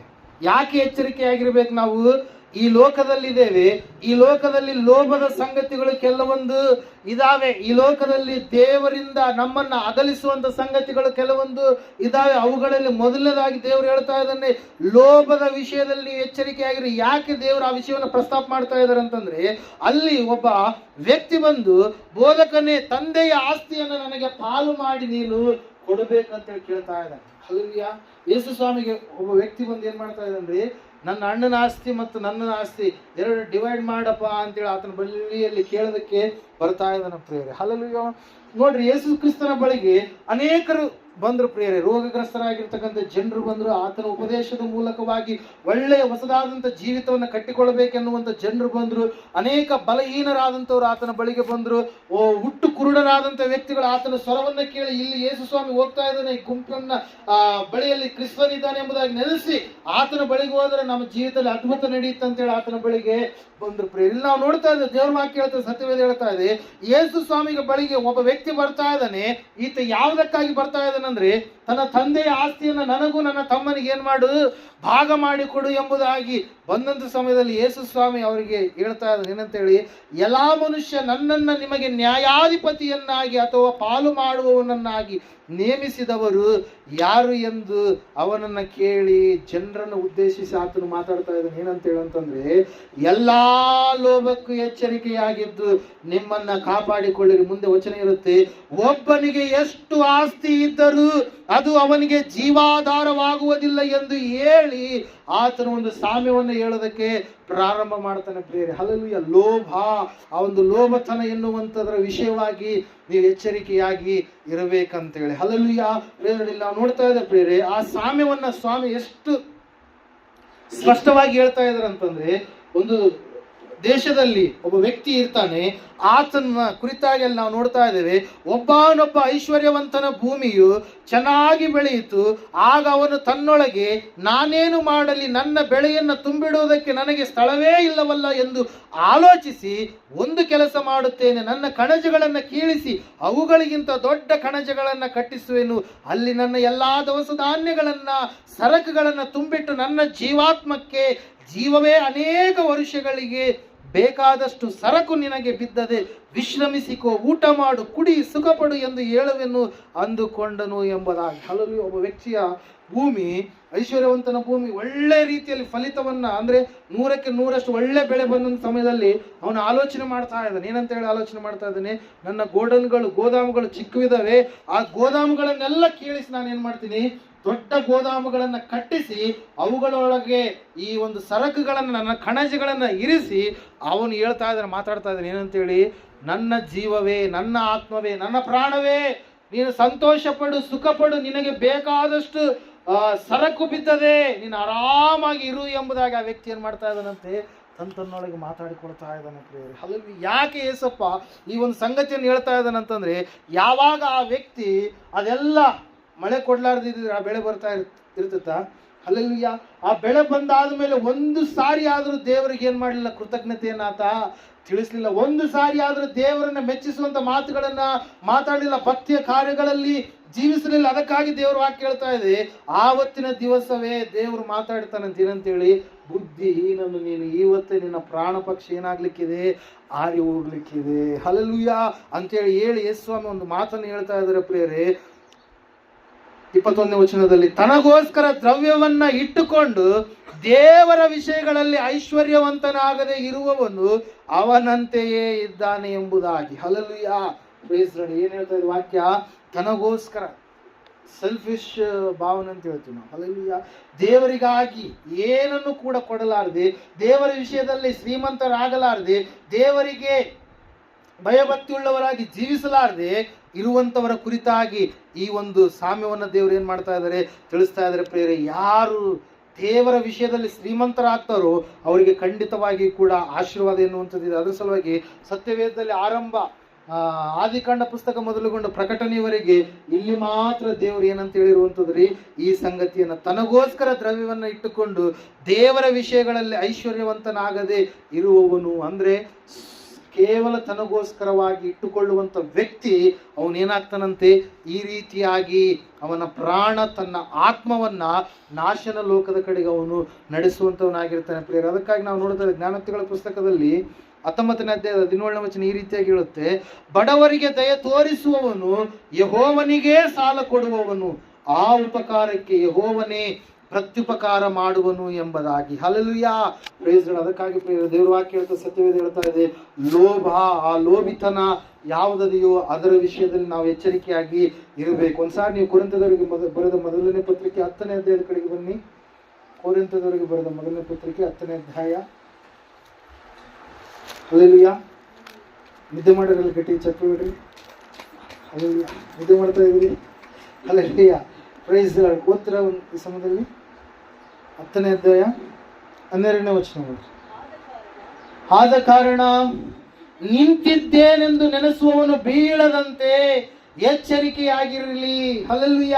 ಯಾಕೆ ಪೌಲನ್ ಈ ಸಂಗತಿಯನ್ನು ಇಲ್ಲಿ ತಿಳಿಸ್ತಾ ಇದ್ದಾನಂತಂದ್ರೆ, ಅನೇಕ ದೃಷ್ಟಾಂತಗಳನ್ನ ಮುಂದೆ ಮಾತಾಡ್ತಾ ಇದ್ದಾನೆ. 10ನೇ ಅಧ್ಯಾಯ 1ನೇ ವಚನದಿಂದ ಹಿಡಿದು ಅಲ್ಲಿಯವರೆಗೂ ಅನೇಕ ಸಂಗತಿಗಳನ್ನ ತಿಳಿಸ್ತಾ ಇದ್ದಾನೆ. ಏನ್ ಸಂಗತಿಗಳನ್ನ ತಿಳಿಸ್ತಾ ಇದ್ದಾನೆ ಅಂತಂದ್ರೆ, ನಮ್ಮ ಪೂರ್ವಿಕರು ಅಡವಿಯಲ್ಲಿ ದೇವರನ್ನ ಪರೀಕ್ಷೆ ಮಾಡಿದ್ರು, ಅವರು ಲೋಭಿಗಳಾಗಿ ಇದ್ರು, ವಿಗ್ರಹಾರಾಧಕರಾಗಿ ಅವರು ಇದ್ರು, ಅವರು ವ್ಯಭಿಚಾರ ಮಾಡಿದ್ರು, ಅವರು ದೇವರನ್ನ ಪರೀಕ್ಷೆ ಮಾಡಿದ್ರು, ಕೆಟ್ಟ ವಿಷಯಗಳನ್ನ ಅವರು ಆಶೆ ಪಟ್ಟರು, ಅವರು ದೇವರು ತಮಗೆ ಎಲ್ಲವುಗಳನ್ನ ಒದಗಿಸಿಕೊಟ್ಟಾಗಲೂ ಕೂಡ ದೇವರಿಗೆ ಭಯಭಕ್ತಿಯನ್ನ ತೋರಿಸದೆ ಅವರು ಜೀವಿಸಿದರು. ಅದಕ್ಕಾಗಿ ಅವರಲ್ಲಿ ಅನೇಕರು ನಾಶವಾದರು. ಆದರೆ ನೀವಾದರೂ ಆ ರೀತಿಯಲ್ಲಿ ಇರಬಾರ್ದು, ಆ ಲೋಭಿತನದ ಆ ಅಂಶಗಳು ನಿಮ್ಮಲ್ಲಿ ಇರಬಾರ್ದು ಅಂತೇಳಿ ದೇವರು ಏನ್ ಮಾಡ್ತಾ ಇದ್ದಾರೆ, ನಮ್ಮ ಸಂಗಡ ಇವತ್ತಿನ ದಿವಸದಲ್ಲಿ ಮಾತಾಡ್ತಾ ಇದ್ದಾನೆ. ಪ್ರೇರೆ, ಆ ಲೋಭಿತನ ಎನ್ನುವಂಥದ್ದು ಒಂದ್ಸಾರಿ ಮುಂದೆ ನಾವು ವಚನ ಓದುವಾಗ 6ನೇ ವಚನದಿಂದ ಓದ್ರಿ. ಅವರು ಕೆಟ್ಟ ವಿಷಯಗಳನ್ನು ಆಶಿಸಿದಂತೆ ನಾವು ಆಶಿಸುವವರಾಗಬಾರದೆಂಬುದಕ್ಕಾಗಿ ಈ ಸಂಗತಿಗಳು ನಮಗೆ ನಿದರ್ಶನಗಳಾಗಿದ್ದಾವೆ. ಅವರು ಕೆಟ್ಟದನ್ನ ಬಯಸಿದ್ರು, ಕೆಟ್ಟದನ್ನ ಆಸೆ ಪಟ್ಟರು, ಅವರು ವಿಷಮ ಶೀತವಾಗಿರ್ತಕ್ಕಂಥ ಒಂದು ಸ್ಥಿತಿ ಯಾವುದಿತ್ತು ಅದನ್ನೇ ಬಯಸಿದ್ರು. ದೇವರಿಗೆ ಅವಮಾನಕರವಾದಂತ ರೀತಿಯಲ್ಲಿ ಜೀವಿಸುವಂತ ಜೀವಿತ ಯಾವುದಾಗಿತ್ತು ಅದನ್ನೇ ಅವರು ಜೀವಿಸಿದ ಕಾರಣಕ್ಕಾಗಿ ಅವ್ರು ಏನಾದ್ರೂ ಬಲಹೀನರಾದ್ರು, ಭಯಂಕರವಾದಂತ ಸ್ಥಿತಿಗತಿಗಳ ಕಡೆಗೆ ಅವರು ಬಿದ್ದು ಹೋದ್ರು. ನೋಡ್ರಿ, ಅಲ್ಲಿ 7ನೇ ವಚನದಲ್ಲಿ ನಾವು ನೋಡ್ತಾ ಇದ್ದೇವೆ, ಅವರಲ್ಲಿ ಕೆಲವರು ವಿಗ್ರಹಾರಾಧಕರಾಗಿದ್ರು ಅಂತ ಹೇಳ್ತಾ ಇದೆ ವಾಕ್ಯ. ವಿಗ್ರಹಾರಾಧನೆ ಎಷ್ಟು ಮಾತ್ರಕ್ಕೂ ದೇವರು ಏನ್ ಮಾಡಲ್ಲ, ಸಹಿಸೋದಿಲ್ಲ. ಯಾಕಂದ್ರೆ ಸೃಷ್ಟಿಕರ್ತನಾದಂತ ದೇವರು ಒಬ್ಬಾತನಿದ್ದಾನೆ, ಆತನನ್ನೇ ನಾವು ನಾಮಸ್ಮರಣೆ ಮಾಡಬೇಕೆಂಬುದಾಗಿ ಸತ್ಯವೇದ ನಮಗೆ ಸ್ಪಷ್ಟವಾಗಿ ತಿಳಿಸ್ತಾ ಇದೆ. ಆತನು ಆತ್ಮ ಸ್ವರೂಪನಾದಂತ ದೇವರು. ಆತನು ಆಕಾಶದಲ್ಲಿ ಆಗಲಿ, ಭೂಮಿಯಲ್ಲಾಗಲಿ, ಭೂಮಿಯ ಕೆಳಗಡೆ ಇರುವ ನೀರಿನಲ್ಲಾಗಲಿ ಯಾವುದರ ರೂಪವನ್ನು ನೀವೇನ್ ಮಾಡಬಾರ್ದು, ಮಾಡಿಕೊಳ್ಳಬಾರದು, ಅವುಗಳಿಗೆ ಅಡ್ಡ ಬೀಳಲುಬಾರದು, ಪೂಜೆ ಮಾಡಲೂಬಾರದು ಎಂಬುದಾಗಿ ಆತನು ನಮಗೆ ಎಚ್ಚರಿಕೆಯನ್ನು ಕೊಟ್ಟಿದ್ದಾನೆ ಪ್ರಿಯರೇ. ಹಲ್ಲೆಲೂಯ. ಯಾಕಂದ್ರೆ ದೇವರಿಗೆ ರೂಪವನ್ನು ಕೊಡುವುದಕ್ಕೆ ಮನುಷ್ಯನಿಂದ ಸಾಧ್ಯನಾ? ನಮ್ಮ ವೇದಗಳಲ್ಲಿಯೂ ಕೂಡ ಹೇಳುತ್ತೇನಂತೇಳಿ ಅಂದ್ರೆ, ಯಾರು ಪ್ರಕೃತಿಯನ್ನ ಆರಾಧನೆ ಮಾಡ್ತಾರೋ ಅವರು ಘೋರವಾದ ಅಗ್ನಿ ನರಕದಲ್ಲಿ ಅವ್ರು ಏನಾಗ್ತಾರಂತೆ, ಬೀಳ್ತಾರೆ ಎಂಬುದಾಗಿ ವೇದಗಳು ಕೂಡ ಸರಿಯಾದ ರೀತಿಯಲ್ಲಿ ಏನ್ ಮಾಡುವಂತವುಗಳಾಗಿದ್ದಾವೆ, ತಿಳಿಸುವಂತವುಗಳಾಗಿದ್ದಾವೆ. ಅದಕ್ಕಾಗಿ ವೇದಗಳಲ್ಲಿ ಯಜ್ಞ ಪುರುಷನೆಂಬುದಾಗಿ, ಪ್ರಜಾಪತಿ ಎಂಬುದಾಗಿ ತಿಳಿಸುವಂತ ಕೆಲವೊಂದು ಲಕ್ಷಣಗಳಿದಾವೆ. ಆ ಲಕ್ಷಣಗಳೆಲ್ಲವೂ ಕೂಡ ನೇರವಾಗಿ ಯೇಸು ಕ್ರಿಸ್ತನನ್ನೇ ಹೋಲಿಸುವಂತ ಲಕ್ಷಣಗಳಾಗಿದ್ದಾವೆ ಪ್ರಿಯರೇ. Hallelujah, praise the Lord. ಯಾರು ಯಜ್ಞವಾಗ್ತಾನೋ ಯಜ್ಞವಾದಾತನೇ ದೇವರು, ಯಾರು ಅನ್ನವಾಗ್ತಾನೋ ಅನ್ನವಾದಾತನೇ ದೇವರು, ಯಾರು ಪ್ರಜಾಪತಿ ಆಗಿರ್ತಾನೋ ಪ್ರಜಾಪತಿ ಆದಾತನೇ ದೇವರು ಎಂಬುದಾಗಿ. ಹಲ್ಲೆಲೂಯಾ. ಯಜ್ಞ ಅಂದ್ರೆ ಈ ಲೋಕದಲ್ಲಿ ದೇವರು ಎಂಬುದಾಗಿ ಕರೆಸಿಕೊಳ್ಳುವಂತ ವ್ಯಕ್ತಿಗಳು, ದೇವತೆಗಳು ಎಂಬುದಾಗಿ ಕರೆಸಿಕೊಳ್ಳುವಂತ ವ್ಯಕ್ತಿಗಳು ಯಾರಾದ್ರೂ ಯಜ್ಞವಾಗಿದ್ದಾರ?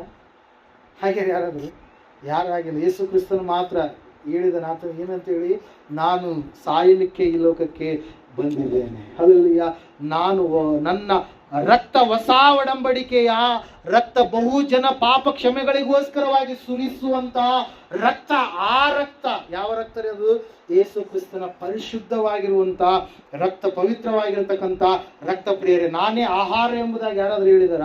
ಯೇಸು ಸ್ವಾಮಿ ಹೇಳಿದ್ದಾನೆ, ಜೀವ ಕೊಡುವಂತ ರೊಟ್ಟಿ ನಾನೇ ಆಗಿದ್ದೇನೆ ಎಂಬುದಾಗಿ. Hallelujah, praise the Lord. ನಾನೇ ಆಹಾರವಾಗಿದ್ದೇನೆ, ನನ್ನನ್ನ ಯಾರು ತಿಂದು ಕುಡಿಯುವರು ಎಂಬುದಾಗಿ ಆತನ ಶರೀರ ಮತ್ತು ರಕ್ತದ ಕುರಿತಾಗಿ ಮಾತಾಡುತ್ತಾ ಅವರನ್ನ ಕಡೇ ದಿವಸದಲ್ಲಿ ಏನ್ ಮಾಡ್ತೀನಿ ಅಂತ ಹೇಳಿದಾನೆ ದೇವರು, ಎಬ್ಬಿಸೋನು ಎಂಬುದಾಗಿ ಹೇಳಿದಾನೆ. ಅದರ ಸಲುವಾಗಿ ದೇವರು ಮಾಡ್ತೀನಿ ಎಂಬುದಾಗಿ ಹೇಳ್ತಾರೆ.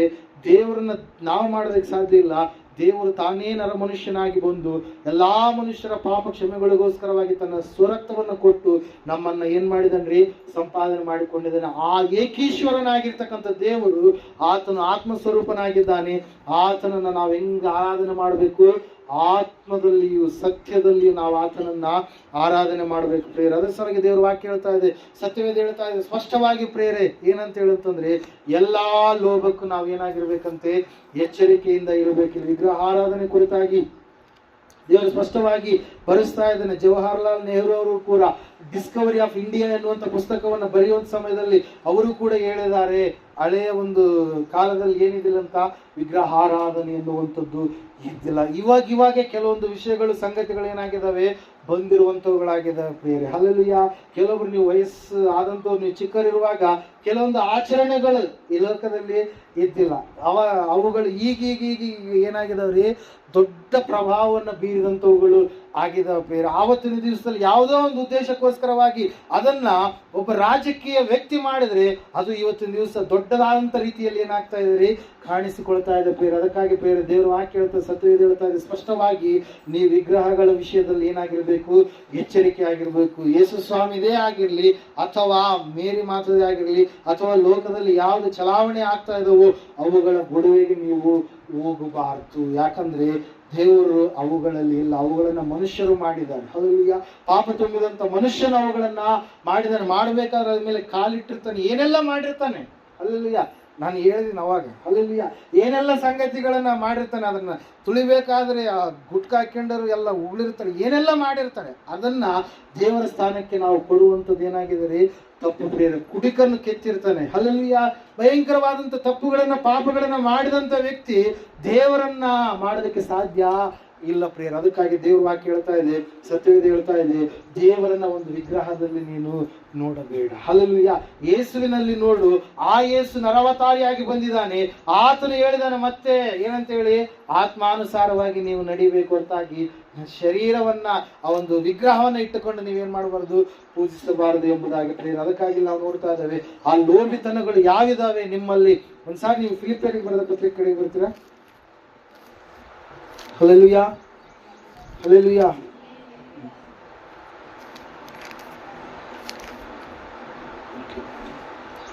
ಕೊಲೊಸ್ಸೆ 3ನೇ ಅಧ್ಯಾಯ ಕಡೆಗೆ 5ನೇ ವಚನ.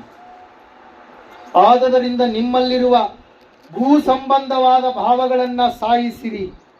ಜಾರತ್ವ, ಬಂಡುತನ, ಕಾಮಾಭಿಲಾಷೆ, ದುರಾಶೆ, ವಿಗ್ರಹಾರಾಧನೆಗೆ ಸಮವಾಗಿರುವ ಏನಂತ ಹೇಳ್ತದೆ ವಾಕ್ಯ, ಲೋಭ, ಇವುಗಳನ್ನ ವಿಸರ್ಜಿಸಿ ಬಿಡಿರಿ. ಹಲ್ಲೆಲೂಯಾ. Praise Lord. ಅದರ ಸಲುವಾಗಿ ದೇವರ ವಾಕ್ಯ ಹೇಳ್ತಾ ಇದೆ, ನೀವು ದೇವರನ್ನ, ಧನವನ್ನ ನೀವು ಸೇವಿಸುವುದಕ್ಕೆ ಸಾಧ್ಯ ಇಲ್ಲ. ಯೇಸು ಸ್ವಾಮಿ ಒಂದು ಮಾತನ್ನು ಹೇಳ್ತಾ ಇದ್ದಾರೆ ನೋಡಿ, ಮತ್ತಾಯನ ಬರೆದ ಸುವಾರ್ಥ ಕಡೆಗೆ ಬರೀ ಈ ಸಮಯದಲ್ಲಿ. ಶ್ರೀ ಮತ್ತಾಯನ ಬರೆದ ಸುವಾರ್ಥ ಸಭೆ ನಾವೆಲ್ಲ ಈ ಅಂಶಗಳನ್ನ ತಿಳಿದುಕೊಳ್ಳಬೇಕಾಗಿದೆ. ಹಲ್ಲೆಲೂಯಾ. ಮತ್ತಾಯನ ಬರೆದ ಸುವಾರ್ಥ ಕಡೆಗೆ ಬನ್ನಿ. 5ನೇ ಅಧ್ಯಾಯ ತೆಗೆದಿದ್ದೀರಾ?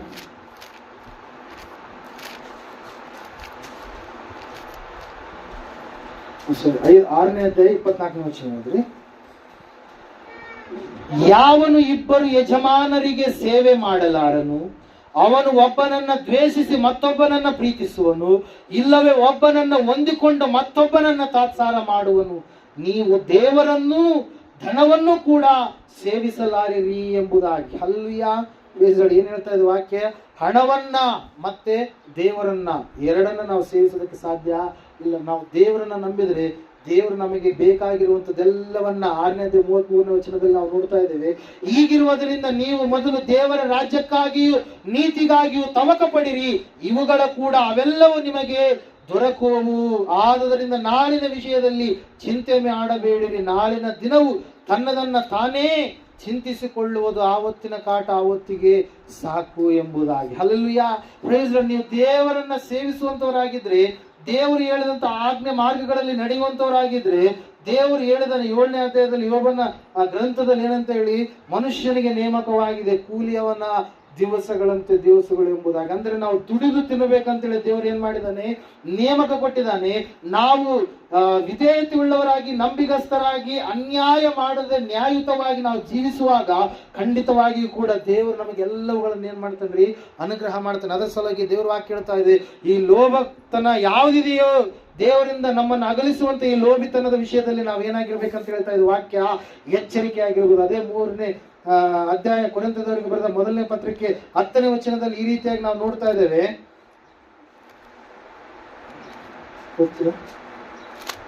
ಹಲ್ಲೆಲೂಯಾ.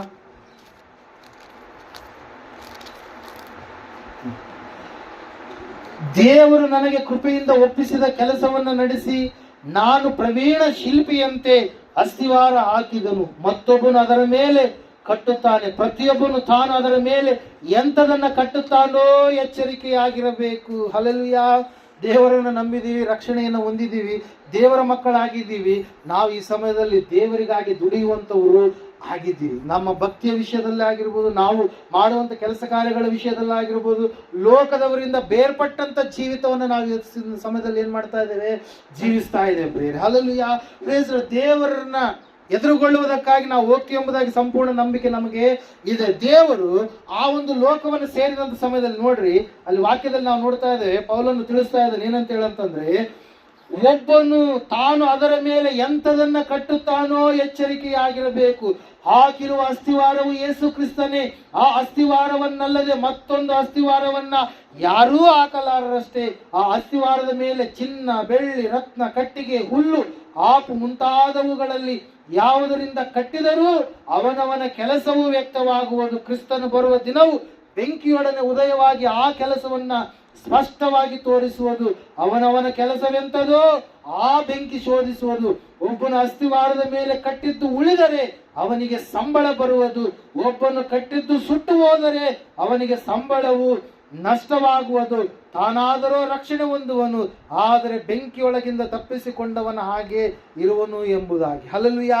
ಇಲ್ಲಿ ಪೌಲನು ಯಾವ ವಿಷಯವನ್ನು ಕುರಿತಾಗಿ ತಿಳಿಸ್ತಾ ಇದ್ದಾನಂತಂದ್ರೆ, ದೇವರನ್ನು ನಂಬಿದಾದ ಮೇಲೆ ನಾವು ದೇವರ ವಿಷಯದಲ್ಲಿ ಶ್ರೀಮಂತರಾಗ್ಬೇಕಂತೇಳಿ ಅವಾಗಲೇ ನಾನು ವಾಕ್ಯ ಓದಿಸಿದ್ವಿ. ಏನಂತ ಹೇಳ್ರಿ, ದೇವರ ವಿಷಯದಲ್ಲಿ ಐಶ್ವರ್ಯವಂತರಾಗ್ಲಾರ್ದೆ ಹೋದ್ರೆ, ದೇವರ ವಿಷಯದಲ್ಲಿ ನಾವು ದೇವರು ಹೇಳಿದಂತ ಸತ್ಕ್ರಿಯೆಗಳನ್ನ ಮಾಡಲಾರದೆ ಹೋದ್ರೆ, ದೇವರಿಗೆ ಸಮಯವನ್ನ, ದೇವರಿಗೆ ಕಷ್ಟಾರ್ಜಿತವನ್ನ, ದೇವರಿಗೆ ನಮ್ಮ ದೇಹವನ್ನು ಕೊಡಲಾರದೆ ಲೋಭಿತನ ಉಳ್ಳವರಾಗಿ ನಾವು ಜೀವಿಸಿದ್ದೆ ಆದ್ರೆ ನಾವು ಏನಾಗ್ತೀವ್ರಿ, ನಷ್ಟ ಹೊಂದಿದವರಾಗಿರ್ತೀವಿ. ನಾವು ಪ್ರಾಣ ಏನಾಗುತ್ತೆ, ರಕ್ಷಣೆ ಹೊಂದುತ್ತೆ, ಬೆಂಕಿಯ ಬಾಯೊಳಗಿಂದ ತಪ್ಪಿಸಿಕೊಂಡಂತವ್ರಾಗಿರ್ತೀವಿ.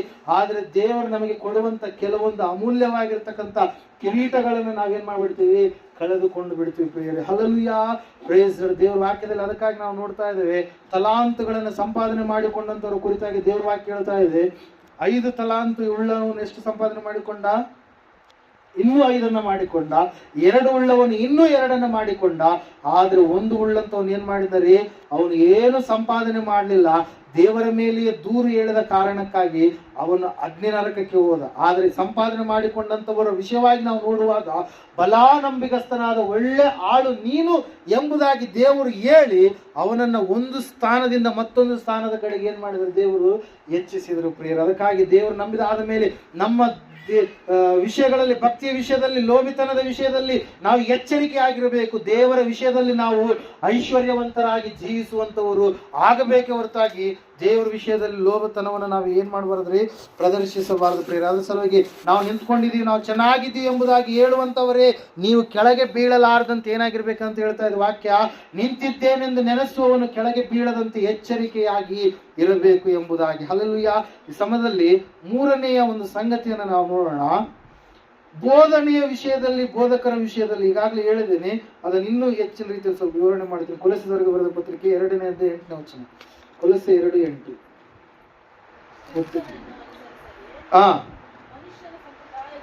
ಕ್ರಿಸ್ತನನ್ನು ಅನುಸರಿಸದೆ ಮನುಷ್ಯರ ಸಂಪ್ರದಾಯಗಳನ್ನು, ಪ್ರಾಪಂಚಿಕ ಬಾಲ ಬೋಧೆಯನ್ನು ಅನುಸರಿಸುವವರು ನಿಮ್ಮಲ್ಲಿ ಬಂದು ಮೋಸವಾದ ನಿರರ್ಥಕ ತತ್ವಜ್ಞಾನ ಬೋಧನೆಯಿಂದ ನಿಮ್ಮ ಮನಸ್ಸನ್ನ ಕೆಡಿಸಿ ನಿಮ್ಮನ್ನ ವಶ ಮಾಡಿಕೊಂಡಾರು.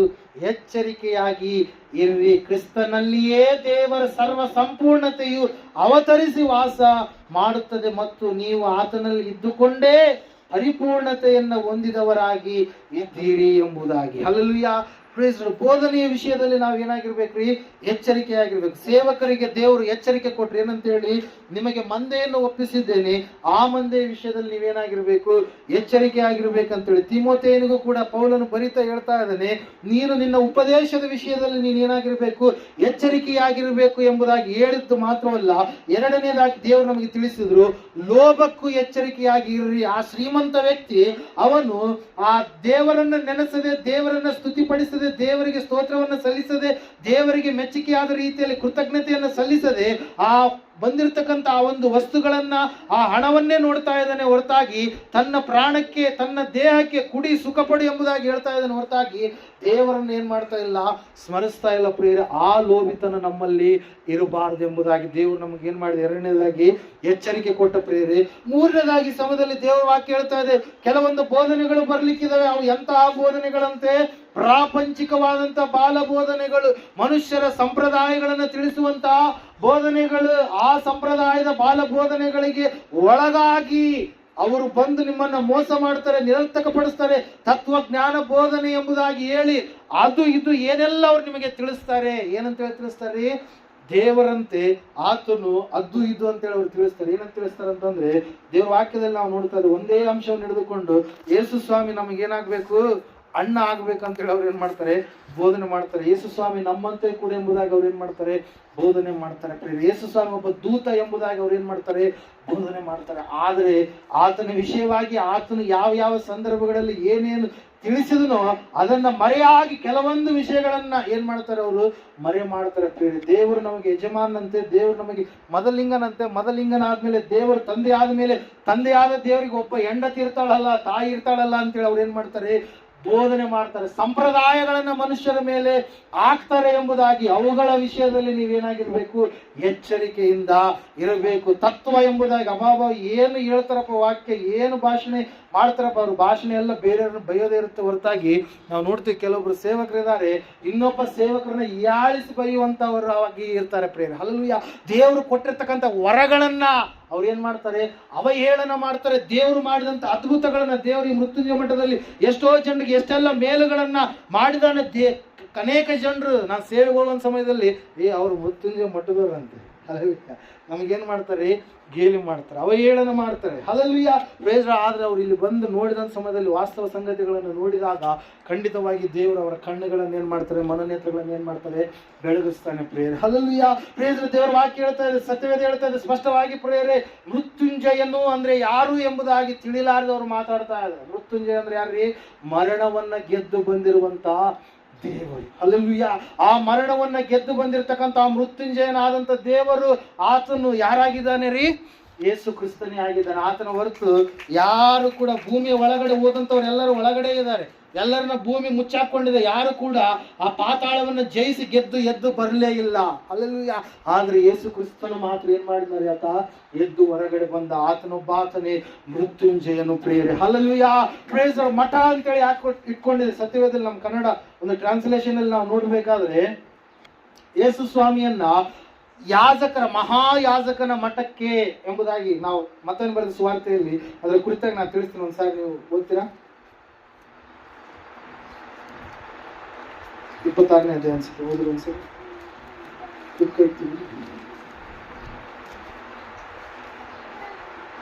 57ನೇ ವಚನ. 26ನೇ ಅಧ್ಯಾಯ 57ನೇ. ಯೇಸುವನ್ನ ಹಿಡಿದವರು ಆತನನ್ನ ಮಹಾಯಾಜಕನಾದ ಕಾಯಾಫನ ಬಳಿಗೆ ತೆಗೆದುಕೊಂಡು ಹೋದರು. ಹಲ್ಲೆಲೂಯಾ. ಅಲ್ಲಿ ಶಾಸ್ತ್ರಿಗಳು ಹಿರಿಯರು ಕೂಡಿ ಬಂದಿದ್ದರು. ಪೇತ್ರನಾದರೂ ದೂರದಿಂದ ಆತನ ಹಿಂದೆ ಹೋಗುತ್ತಾ ಮಹಾಯಾಜಕನ ಮಠದ, ಯಾವ ಮಠ ಅಂತ ಇದು? ಮಹಾಯಾಜಕನ ಮಠ. ಹಲ್ಲೆಲೂಯಾ.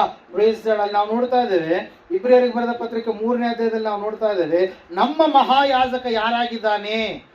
ಒಂದ್ಸಾರಿ ಓದ್ತೀರಾ? 3ನೇ ಅಧ್ಯಾಯ ಇಬ್ರಿಯರಿಗೆ ಬರೆದ ಪತ್ರಿಕೆ.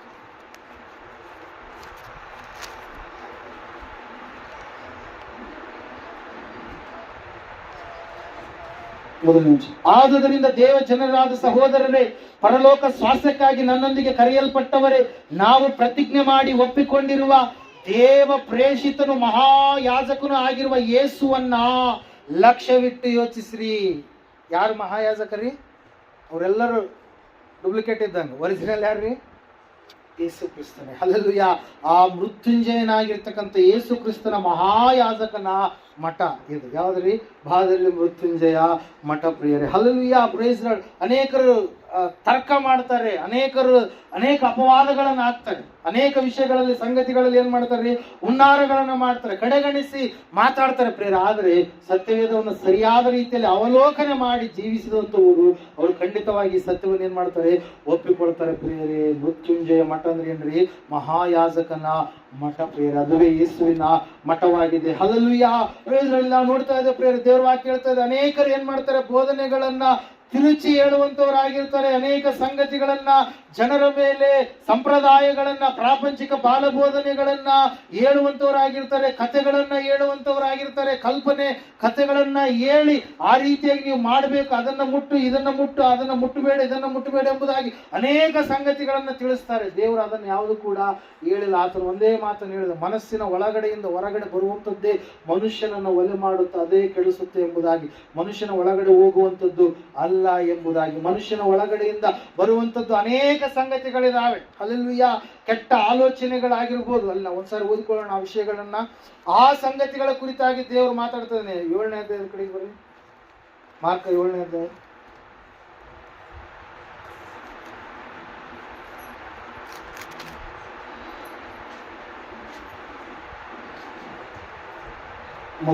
ತರುವಾಯ ಯೆರೂಸಲೇಮಿನಿಂದ ಬಂದಿದ್ದ ಫರಿಸಾಯರು ಶಾಸ್ತ್ರಿಗಳಲ್ಲಿ ಕೆಲವರು ಆತನ ಬಳಿಗೆ ಕೂಡಿ ಬಂದರು. ಫರಿಸಾಯರು ಯಹೂದ್ಯರೆಲ್ಲರೂ ಹಿರಿಯರಿಂದ ಬಂದ ಸಂಪ್ರದಾಯವನ್ನು ಹಿಡಿದು ತಮ್ಮ ಕೈಗಳನ್ನು ಚೆನ್ನಾಗಿ ತೊಳೆಕೊಳ್ಳದೆ ಆಹಾರ ತೆಗೆದುಕೊಳ್ಳುವುದಿಲ್ಲ, ಮತ್ತು ಪೇಟೆಗೆ ಹೋಗಿ ಬಂದರೆ ನೀರನ್ನು ಪ್ರೋತ್ಸಾಹಿಸಿಕೊಳ್ಳದೆ ಆಹಾರ ತೆಗೆದುಕೊಳ್ಳುವುದಿಲ್ಲ.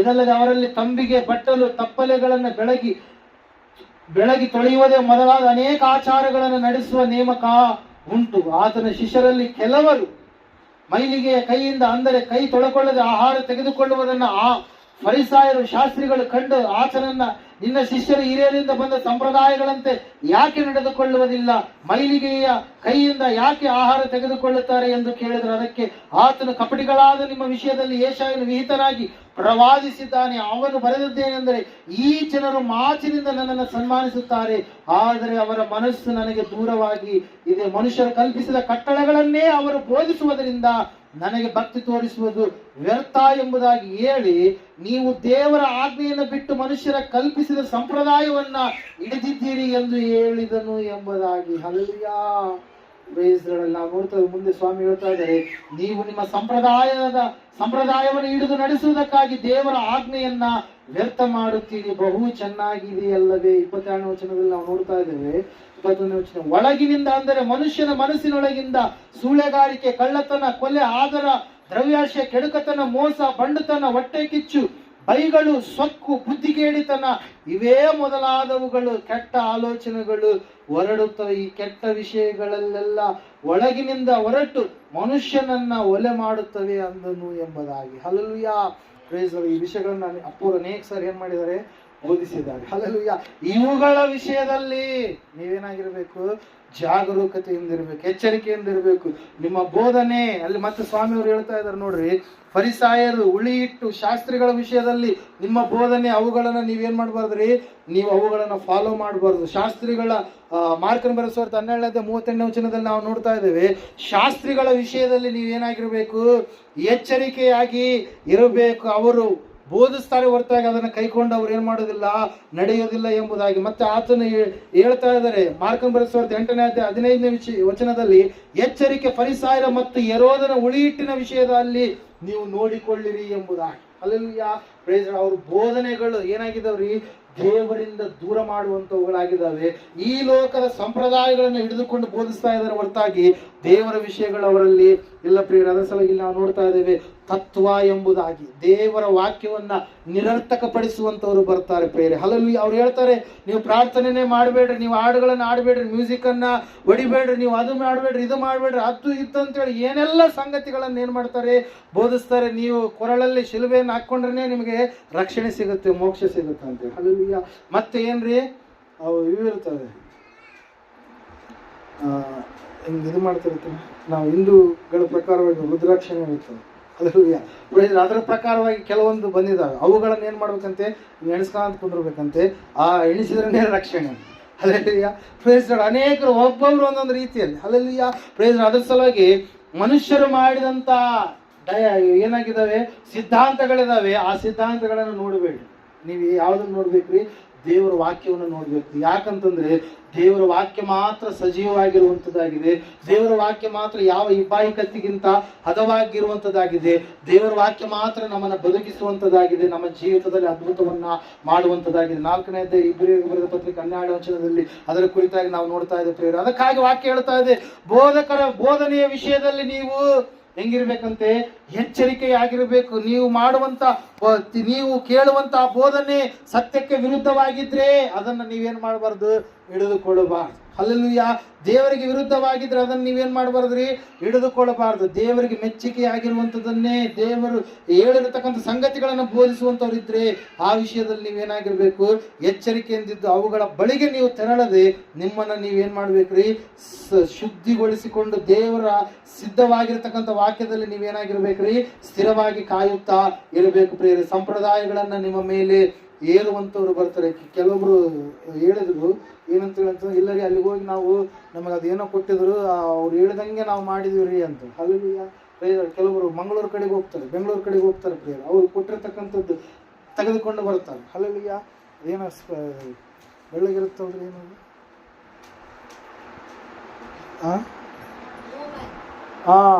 ಲೋಬಾನ, ಮತ್ತೆ ಇನ್ನೊಂದು ಬೆಳ್ಳಗಿರುತ್ತೆ ಕರ್ಪೂರ. ಹಲ್ಲೆಲೂಯಾ.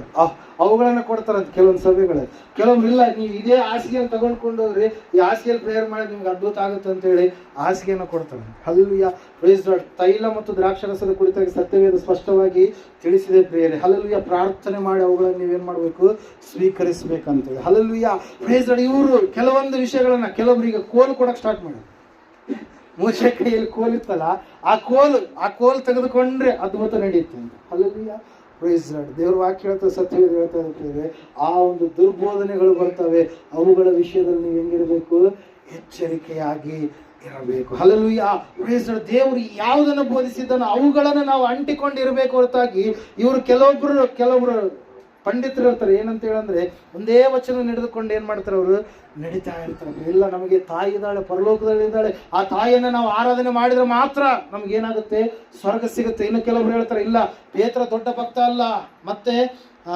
ಪೌಲನು ದೊಡ್ಡ ಭಕ್ತನಲ್ಲ, ಶಿಷ್ಯರು ದೊಡ್ಡ ಭಕ್ತರಲ್ಲ, ಅವ್ರನ್ನ ಹಿಡಿದುಕೊಂಡು ಹೋಗ್ಬೇಕು, ಅವ್ರನ್ನ ಹಿಡ್ಕೊಂಡು ಹೋಗ್ಲಾರ್ದಿದ್ರೆ ನಮ್ಗೇನು ಸಿಗಲ್ಲ, ಮೋಕ್ಷ ಸಿಗಲ್ಲ. ಇಲ್ಲ, ಭೂಮಿಯಲ್ಲಿ ದೇವರೊಬ್ಬ ವ್ಯಕ್ತಿಯನ್ನು ಇಟ್ಟಿದ್ದಾನೆ, ಆತನ ಹೆಸರು ಪೋಪ್ ಅಂತೇಳಿ, ಆತನ ಕಡೆಯಿಂದ ಹೋದ್ರೆ ಮಾತ್ರ ನಮಗೇನು ಸಿಗುತ್ತೆ, ರಕ್ಷಣೆ ಸಿಗುತ್ತೆ ಅಂತೇಳಿ. ಇವೆಲ್ಲ ಕೂಡ ಏನಾಗಿದಾವ್ರಿ, ದುರ್ಬೋಧನೆಗಳಾಗಿದ್ದಾವೆ ಪ್ರೇರೆ. Hallelujah, praise. ಅದರ ಸಲುವಾಗಿ ಹಳೆಯ ಒಡಂಬಡಿಕೆ ಹೊಸ ಒಡಂಬಡಿಕೆ ಎರಡರಲ್ಲಿ ಇರ್ತಕ್ಕಂಥ ವ್ಯತ್ಯಾಸ ಒಂದೇ. ಏನ್ರಿ, ಹಳೆಯ ಒಡಂಬಡಿಕೆಯಲ್ಲಿ ದೇವರು ಪಾಪಗಳನ್ನು ಕ್ಷಮಿಸಬೇಕಾದ್ರೆ ಆತನು ಏನ್ ಮಾಡಿದಾರೆ, ಈ ರೀತಿಯಾಗಿ ನೀವು ಆ ಯಜ್ಞಗಳನ್ನು ಅರ್ಪಿಸ್ಬೇಕಂತ ಹೇಳಿದ. ಆದ್ರೆ ಹೊಸ ಒಡಂಬಡಿಕೆಯಲ್ಲಿ ಆತನು ತಾನೇ ಬಂದು ಯಜ್ಞವನ್ನ ಅರ್ಪಿಸಿ ಹೊಸದು ಬೇಕು ಎಂಬುದಾಗಿ ಆತನು ಬೋಧಿಸಿ ಆ ಒಂದು ಒಡಂಬಡಿಕೆಯಲ್ಲಿ ಹೊಸತನವನ್ನು ಕೊಟ್ಟಿದ್ದನ್ನು ಹೊರತಾಗಿ ಹಳ ಒಡಂಬಡಿಕೆಯಲ್ಲಿ ಇರ್ತಕ್ಕಂಥ ವ್ಯಕ್ತಿಗಳನ್ನು ನಾವು ನಂಬಾರ್ದು ಅಂತಲ್ಲ. ಕೆಲವೊಬ್ರು ಬೋಧನೆ ಮಾಡ್ತಾರೆ, ಹಳೆ ಒಡಂಬಡಿಕೆಯಲ್ಲಿ ಇರ್ತಕ್ಕಂಥದ್ದು ಏನನ್ನೂ ಬೋಧಿಸಬಾರ್ದಂತೆ. ಅಲ್ಲಿ ಹಳೆ ಒಡಂಬಡಿಕೆಯಲ್ಲಿ ಇರ್ತಕ್ಕಂಥದ್ದು ಹಳೆ ಒಡಂಬಡಿಕೆನೇ ನಮ್ಗೆ ಗೊತ್ತಾಗ್ಲಾರ್ದೆ ಇದ್ದಿದ್ರೆ ಹೊಸ ಒಡಂಬಡಿಕೆಯಲ್ಲಿರ್ತಕ್ಕಂಥ ಸಂಗತಿಗಳು ಅನೇಕ ಎಲ್ಲಿಂದ ತೆಗೆದುಕೊಂಡಿರುವಂಥದ್ದು, ಹಳೆ ಒಡಂಬಡಿಕೆಯಿಂದ ತೆಗೆದುಕೊಂಡಿರೋದು. ಸೃಷ್ಟಿಯನ್ನು ದೇವರು ಯಾವ ರೀತಿಯಾಗಿ ಸೃಷ್ಟಿ ಮಾಡಿದ ಎಲ್ಲ ಸಂಗತಿಗಳು ಹಳೆ ಒಡಂಬಡಿಕೆಯಲ್ಲಿ ಇರುವಂತವುಗಳಾಗಿದೆ ಪ್ರಿಯರೇ. ಅದರ ಸಲುವಾಗಿ ಅಂತಹ ವ್ಯಕ್ತಿಗಳು ಬರ್ತಾರೆ, ಅವರು ಒಳ್ಳೆಯ ಭಾಷಣೆ ಕಲೆಯುಳ್ಳ ವ್ಯಕ್ತಿಗಳಾಗಿ ಅವ್ರ ಮಾತುಗಳನ್ನು ಕೇಳಿದ್ರೆ ಅಷ್ಟು ಮಧುರವಾಗಿರ್ತಕ್ಕಂಥ ಮಾತುಗಳನ್ನ ಮಾತಾಡ್ತಾರೆ. ಅವರು ಕೊನೆಯದಾಗಿ ಏನ್ ಮಾಡ್ತಾರೆ, ಕುರಿಯ ವೇಷವನ್ನ ಹಾಕಿಕೊಂಡಿರ್ತಕ್ಕಂಥ ತೋಳಗಳು ಅಂತ ಹೇಳುತ್ತೆ ವಾಕ್ಯ. ಹೆಂಗ್ರಿ, ಅವರು ಕುರಿಯ ವೇಷ, ನೀಚವಾದಂತ ಲಾಭವನ್ನ ಅಪೇಕ್ಷೆ ಮಾಡುವುದಕ್ಕಾಗಿ ಅವರು ನಿಮ್ಮ ಬಳಿಗೆ ಬರ್ತಾರೆ ಪ್ರಿಯರೇ. Hallelujah, praise. ಅದಕ್ಕಾಗಿ ಪ್ರಿಯರೇ, ದೇವ್ರ ವಾಕ್ಯ ಹೇಳ್ತಾ ಇದೆ, ಇವು ಅನೇಕ ಸಿದ್ಧಾಂತಗಳಿದಾವೆ. ಆ ಸಿದ್ಧಾಂತಗಳನ್ನು ನಾವು ನೋಡೋದಲ್ಲ, ದೇವರನ್ನೇ ನಾವು ನೋಡುವವರಾಗಬೇಕು. ಆ ಒಂದು ದುರ್ಬೋಧನೆಯ ಸಿದ್ಧಾಂತಗಳು, ಅವು ಅನೇಕ ಶಾಖೆಗಳಿದಾವೆ, ಸುಮಾರು ಶಾಖೆಗಳಿದಾವೆ. ಅವುಗಳನ್ನ ನಾವು ನೋಡುವಂಥದ್ದಲ್ಲ, ದೇವರ ವಾಕ್ಯವನ್ನು ನಾವು ನೋಡುವಂಥವ್ರಾಗೋಣ. ಕೊನೆಯದಾಗಿ ಒಂದು ಸಂಗತಿಯನ್ನ ಹೇಳಿ ನಾನು ಮುಗಿಸ್ಲಿಕ್ಕೆ ಹೋಗ್ತಾ ಇದ್ದೇನೆ.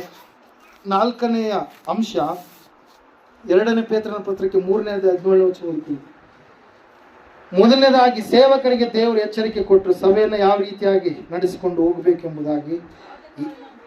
2ನೇದಾಗಿ ಲೋಭದ ವಿಷಯದಲ್ಲಿ ಸಭೆಯೇ ಎಚ್ಚರಿಕೆಯಾಗಿ ನೀನು ಇರಬೇಕೆಂಬುದಾಗಿ ಹೇಳಿದರು. 3ನೇ ವಿಷಯದಲ್ಲಿ ಸಭೆಯಲ್ಲಿರುವಂತ ಬೋಧನೆ ಯಾವ ರೀತಿಯಾಗಿ ಇರಬೇಕು, ದೇವರ ಬರುವಿಕೆಯನ್ನ ಬೋಧಿಸುವಂತ ಸಂಗತಿಗಳು, ಪಾಪ ಕ್ಷಮಾಪಣೆಯನ್ನ, ಪ್ರಾಯಶ್ಚಿತ್ತವನ್ನ, ನಿತ್ಯ ಜೀವಕ್ಕೆ ನಮ್ಮನ್ನು ನಾವು ಯಾವ ರೀತಿಯಾಗಿ ಸಿದ್ಧಪಡಿಸಿಕೊಳ್ಳಬೇಕೆನ್ನುವಂತ ಬೋಧನೆಗಳನ್ನು ನಾವು ಕೇಳಬೇಕು ಹೊರತಾಗಿ ಕೇವಲ ಅದ್ಭುತಗಳು ನಡೀತಾವೆ. ಯೇಸು ಸ್ವಾಮಿ ಆತನು ನಮಗೆ ತಂದೆಯಾಗಿದ್ದಾನೆ, ಆತನು ನಮಗೆಲ್ಲವನ್ನ ಮಾಡುವಂತ ಆತನಾಗಿದ್ದಾನೆ.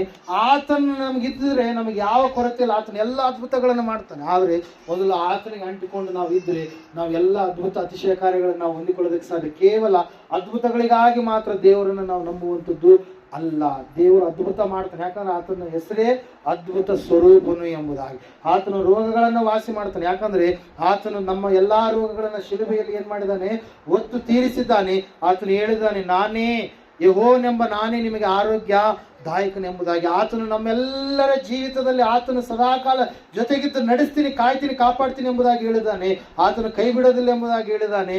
ಎತ್ತ ತಾಯಿ ಮರೆತರೂ ಕೂಡ ನಾನು ಮರೆಯಲ್ಲ ಎಂಬುದಾಗಿ ಹೇಳಿದ್ದಾನೆ. ಆ ದೇವರನ್ನು ನಾವು ತಿಳಿದುಕೊಂಡು ಜೀವಿಸಬೇಕು. ಆತನು ಎಲ್ಲವುಗಳನ್ನು ಒದಗಿಸಿಕೊಡ್ತಾನೆ. ಕೇವಲ ಅದ್ಭುತಗಳು, ಕೇವಲ ಅನಾರೋಗ್ಯಗಳು, ಕೇವಲ ಅಸಮಾಧಾನಕ್ಕಾಗಿ ನಾವು ದೇವರನ್ನು ನಂಬುವಂಥದ್ದು ಅಲ್ಲ. ದೇವರು ನಮಗೆ ಏನ್ ಕೊಡ್ಲಿಕ್ಕಿದ್ದಾನೆ, ನಿತ್ಯ ಜೀವವನ್ನು ಕೊಡ್ಲಿಕ್ಕಿದ್ದಾನೆ. ಸದಾಕಾಲ ದೇವರ ಸಂಗಡ ಜೀವಿಸುವಂತ ಜೀವವನ್ನು ದೇವರು ನಮಗೆ ಕೊಡ್ಲಿಕ್ಕಿದ್ದಾನೆ. ಇವುಗಳನ್ನು ಬೋಧಿಸುವಂತ ಸಭೆಯಲ್ಲಿ ನಾವಿರಬೇಕು ಹೊರತಾಗಿ ಕೇವಲ ಒಂದನ್ನೇ ಹಿಡಿದುಕೊಂಡು, ಕೆಲವೊಂದು ಸಭೆಗಳಲ್ಲಿ ಬರೀ ಅದ್ಭುತ ಬಿಟ್ಟರೆ ಬೇರೆ ಏನು ಗೊತ್ತಿರಲ್ಲ ಅವ್ರಿಗೆ. Hallelujah, praise Lord. ಅದಲ್ಲ, ದೇವರನ್ನು ನಾವು ನೆನೆಸಿದರೆ ದೇವರು ಎಲ್ಲವುಗಳನ್ನ ಮಾಡ್ತಾನೆ ಅಂತ. Hallelujah, praise lord. ಎಲ್ಲವುಗಳನ್ನ ದೇವರು ಏನು ಮಾಡ್ತಾನೆ, ಒದಗಿಸಿಕೊಡ್ತಾನೆ. ಈಗ ಒಂದು ನಮ್ಮ ಭಾರತ ದೇಶದ ಒಂದು ಗೌರ್ಮೆಂಟ್ ಇದೆ. ಆ ಗೌರ್ಮೆಂಟ್ ಏನು ಮಾಡುತ್ತೆ, ಆರ್ಮಿಯವ್ರನ್ನು ನೋಡಿಕೊಳ್ಳುತ್ತೆ, ಪೊಲೀಸ್ ಶಾಖೆಯನ್ನು ನೋಡಿಕೊಳ್ಳುತ್ತೆ, ನಮ್ಮನ್ನು ನೋಡಿಕೊಳ್ಳುತ್ತೆ, ಅನೇಕಗಳಿದಾವೆ, ಬ್ಯಾಂಕ್ಗಳಿದಾವೆ, ಏನೆಲ್ಲ ಬೇರೆ ಬೇರೆ ಬೇರೆ ಬೇರೆ ಬೇರೆ ಬೇರೆ ಬೇರೆ ಎಲ್ಲದಕ್ಕೂ ಹೆಡ್ ಆಫ್ ದ ಡಿಪಾರ್ಟ್ಮೆಂಟ್ ಯಾವ್ದ್ರಿ? ಗೌರ್ಮೆಂಟ್. ಅಲ್ಲಲ್ವ, ದೇವರಿಗೆ ನೀನು ವಿಧೇಯತೆಯುಳ್ಳ ವ್ಯಕ್ತಿಯಾಗಿದ್ರೆ ಆ ದೇವರು ನಿನಗೆ ಬೇಕಾಗಿರುವಂಥದ್ದೆಲ್ಲವನ್ನ ಆತನೇನು ಮಾಡ್ತಾನೆ, ಒದಗಿಸಿ ಕೊಡ್ತಾನೆ. ಕೇವಲ ಒಂದನ್ನೇ ಮಾತ್ರ ಅಂಟಿಕೊಂಡು ಹೋಗುವಂಥದ್ದು ಅದು ಸೂಕ್ತವಾಗಿರ್ತಕ್ಕಂಥ ಬೋಧನೆ ಅಲ್ಲ ಪ್ರಿಯರೇ. ನಾಲ್ಕನೇದಾಗಿ ಸಮಯದಲ್ಲಿ ನಾವು ನೋಡೋಣ. 3ನೇದು 17ನೇ ವಚನ, 2ನೇ ಪೇತ್ರನ ಪತ್ರಿಕೆ. ಆದ ಕಾರಣ ಪ್ರಿಯರೇ, ನೀವು ಈ ಸಂಗತಿಗಳನ್ನು ಏನಂತ ಹೇಳ್ತಾ ಇದ್ದ ವಾಕ್ಯ, ಮುಂದಾಗಿ ಕೊಂಡಿರುವುದರಿಂದ ಅಧರ್ಮಿಗಳ ಭ್ರಾಂತಿಯ ಸೆಳವಿಗೆ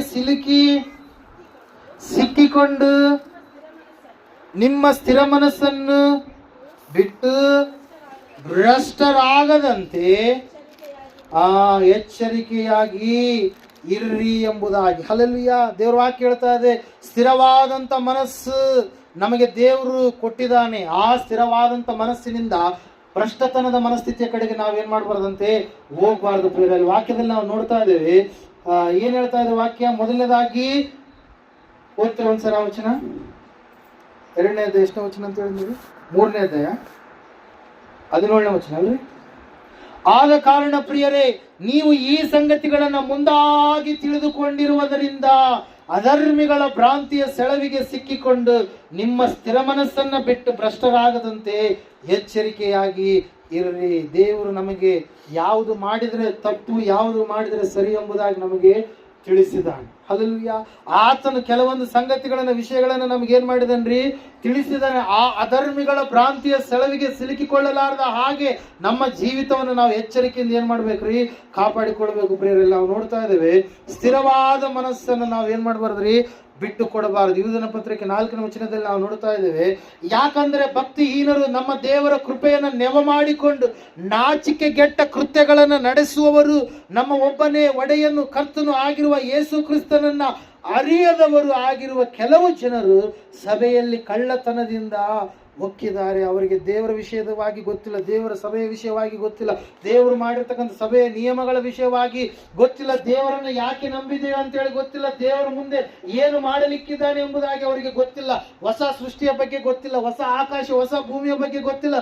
ದೇವರು ಬರುವಂತ ಸಮಯದಲ್ಲಿ ನಾವು ಈ ಲೋಕದಿಂದ ಮೇಲಕ್ಕೆ ಎತ್ತಲ್ಪಡ್ತೀವಿ, ಸಭೆಯಾಗಿರ್ತಕ್ಕಂಥ ನಾವು ಎಂಬುದಾಗಿ ಅವರಿಗೆ ಗೊತ್ತೇ ಇಲ್ಲ ಪ್ರಿಯರೇ. ಅವರು ಸುಮ್ಮನೆ ಯಾವುದೋ ಒಂದು ವಿಷಯಕ್ಕಾಗಿ ಅವ್ರು ಏನ್ ಮಾಡಿದ್ದಾರೆ, ನಂಬಿದ್ದಾರೆ ಪ್ರಿಯರೇ. ಆದರೆ ಅವರು ಏನ್ ಮಾಡ್ತಾರೆ, ನಂಬಿ ಕೆಲವು ದಿವಸ ಒಳ್ಳೆ ರೀತಿಯಲ್ಲಿ ಭಕ್ತಿಯ ಜೀವಿತವನ್ನು ಜೀವಿಸಿ ಪುನಃ ಅವ್ರು ಏನ್ ಮಾಡಿಬಿಡ್ತಾರೆ, ಭ್ರಷ್ಟರಾಗಿ ಬಲಹೀನರಾಗಿ ಲೋಕದ ಕಡೆಗೆ ಜಾರಿ ಹೋಗ್ಬಿಡ್ತಾರೆ. ಅದರ ಸಲುವಾಗಿ ಆ ಒಂದು ಸ್ಥಿತಿ ನಿಮ್ಮಲ್ಲಿ ಇರಬಾರದು ಎಂಬುದಾಗಿ ದೇವರ ವಾಕ್ಯ ಏನ್ ಮಾಡ್ತಾ ಇದೆ, ನಮಗೆ ಸ್ಪಷ್ಟವಾಗಿ ತಿಳಿಸ್ತಾ ಇದೆ ಪ್ರಿಯರೇ. ಅದಕ್ಕಾಗಿ ನಾವು ನೋಡ್ತಾ ಇದ್ದೇವೆ, ಆ ಭ್ರಷ್ಟತನದ ಆತ್ಮ ನಮ್ಮಲ್ಲಿ ಯಾರಲ್ಲಿಯೂ ಕೂಡ ಇರಬಾರದು, ಆ ಭ್ರಾಂತಿಯ ಸೆಳವಿಗೆ ನಾವು ಸಿಲುಕಿಕೊಳ್ಳಬಾರದು ಎಂಬುದಾಗಿ ಸತ್ಯವೇದ ಸ್ಪಷ್ಟವಾಗಿ ನಮ್ಗೆ ಏನ್ ಮಾಡ್ತಾ ಇದ್ದೀರಿ, ತಿಳಿಸ್ತಾ ಇದೆ ಪ್ರಿಯರೇ. ಅವರು ಅನೇಕರು ಏನಾದರೂ ಸಿಲುಕಿಕೊಂಡ್ರು, ಅವರು ನಾಶವಾಗಿ ಹೋದ್ರು, ತಪ್ಪಾದ ರೀತಿಯಲ್ಲಿ ಅವ್ರು ಅರ್ಥ ಮಾಡಿಕೊಂಡ್ರು, ಆ ಒಂದು ತಪ್ಪಾದ ರೀತಿಯಲ್ಲಿ ಅರ್ಥ ಮಾಡಿಕೊಂಡು ಅವ್ರು ನಾಶನದ ಕಡೆಗೆ ಹೋದ್ರು. ದೇವರನ್ನ ಸ್ಥಿರವಾಗಿ ಅವ್ರು ಏನ್ ಮಾಡಲಿಲ್ಲ, ಹಿಂಬಾಲಿಸಲಿಲ್ಲ. ಅದಕ್ಕಾಗಿ ವಾಕ್ಯದಲ್ಲಿ ನಾವು ನೋಡ್ತಾ ಇದ್ದೀವಿ, ಅದಕ್ಕಾಗಿ ಸತ್ಯವೇದ ನಮಗೆ ತಿಳಿಸ್ತಾ ಇದೆ ಸ್ಪಷ್ಟವಾಗಿ ಏನಂತೇಳಿ ಅಂತಂದ್ರೆ, ಅಧರ್ಮಿಗಳ ಭ್ರಾಂತಿಯ ಸೆಳವಿಗೆ ನೀವು ಸಿಲುಕಿಕೊಂಡು ನಿಮ್ಮ ಸ್ಥಿರ ಮನಸ್ಸನ್ನ ಬಿಟ್ಟು ನೀವೇನಾಗಿರ್ಬೇಕಂತೆ, ಬಿಟ್ಟು ಭ್ರಷ್ಟರಾಗದಂತೆ ನೀವು ಎಚ್ಚರಿಕೆಯಾಗಿ ಇರಬೇಕು ಎಂಬುದಾಗಿ. Hallelujah, praise Lord. ದೇವರನ್ನ ನಂಬಿದಾದ ಮೇಲೆ ದೇವರನ್ನ ಭಯಭಕ್ತಿಯಿಂದ ನಾವು ನೆನೆಸಿಕೊಂಡು ಹೋಗುವಂತ ಸಮಯದಲ್ಲಿ, ಕೆಲವೊಂದು ಸಮಯದಲ್ಲಿ ಕಷ್ಟಗಳು ಬರುವಾಗ, ನಷ್ಟಗಳು ಆಗುವಾಗ ಅವುಗಳಿಗೆ ನಾವೇನ್ ಮಾಡಬಾರ್ದಂತೆ, ಭಯ ಪಡಬಾರ್ದು. ಯಾಕೆ ಭಯ ಪಡಬಾರ್ದು ಹೇಳ್ರಿ?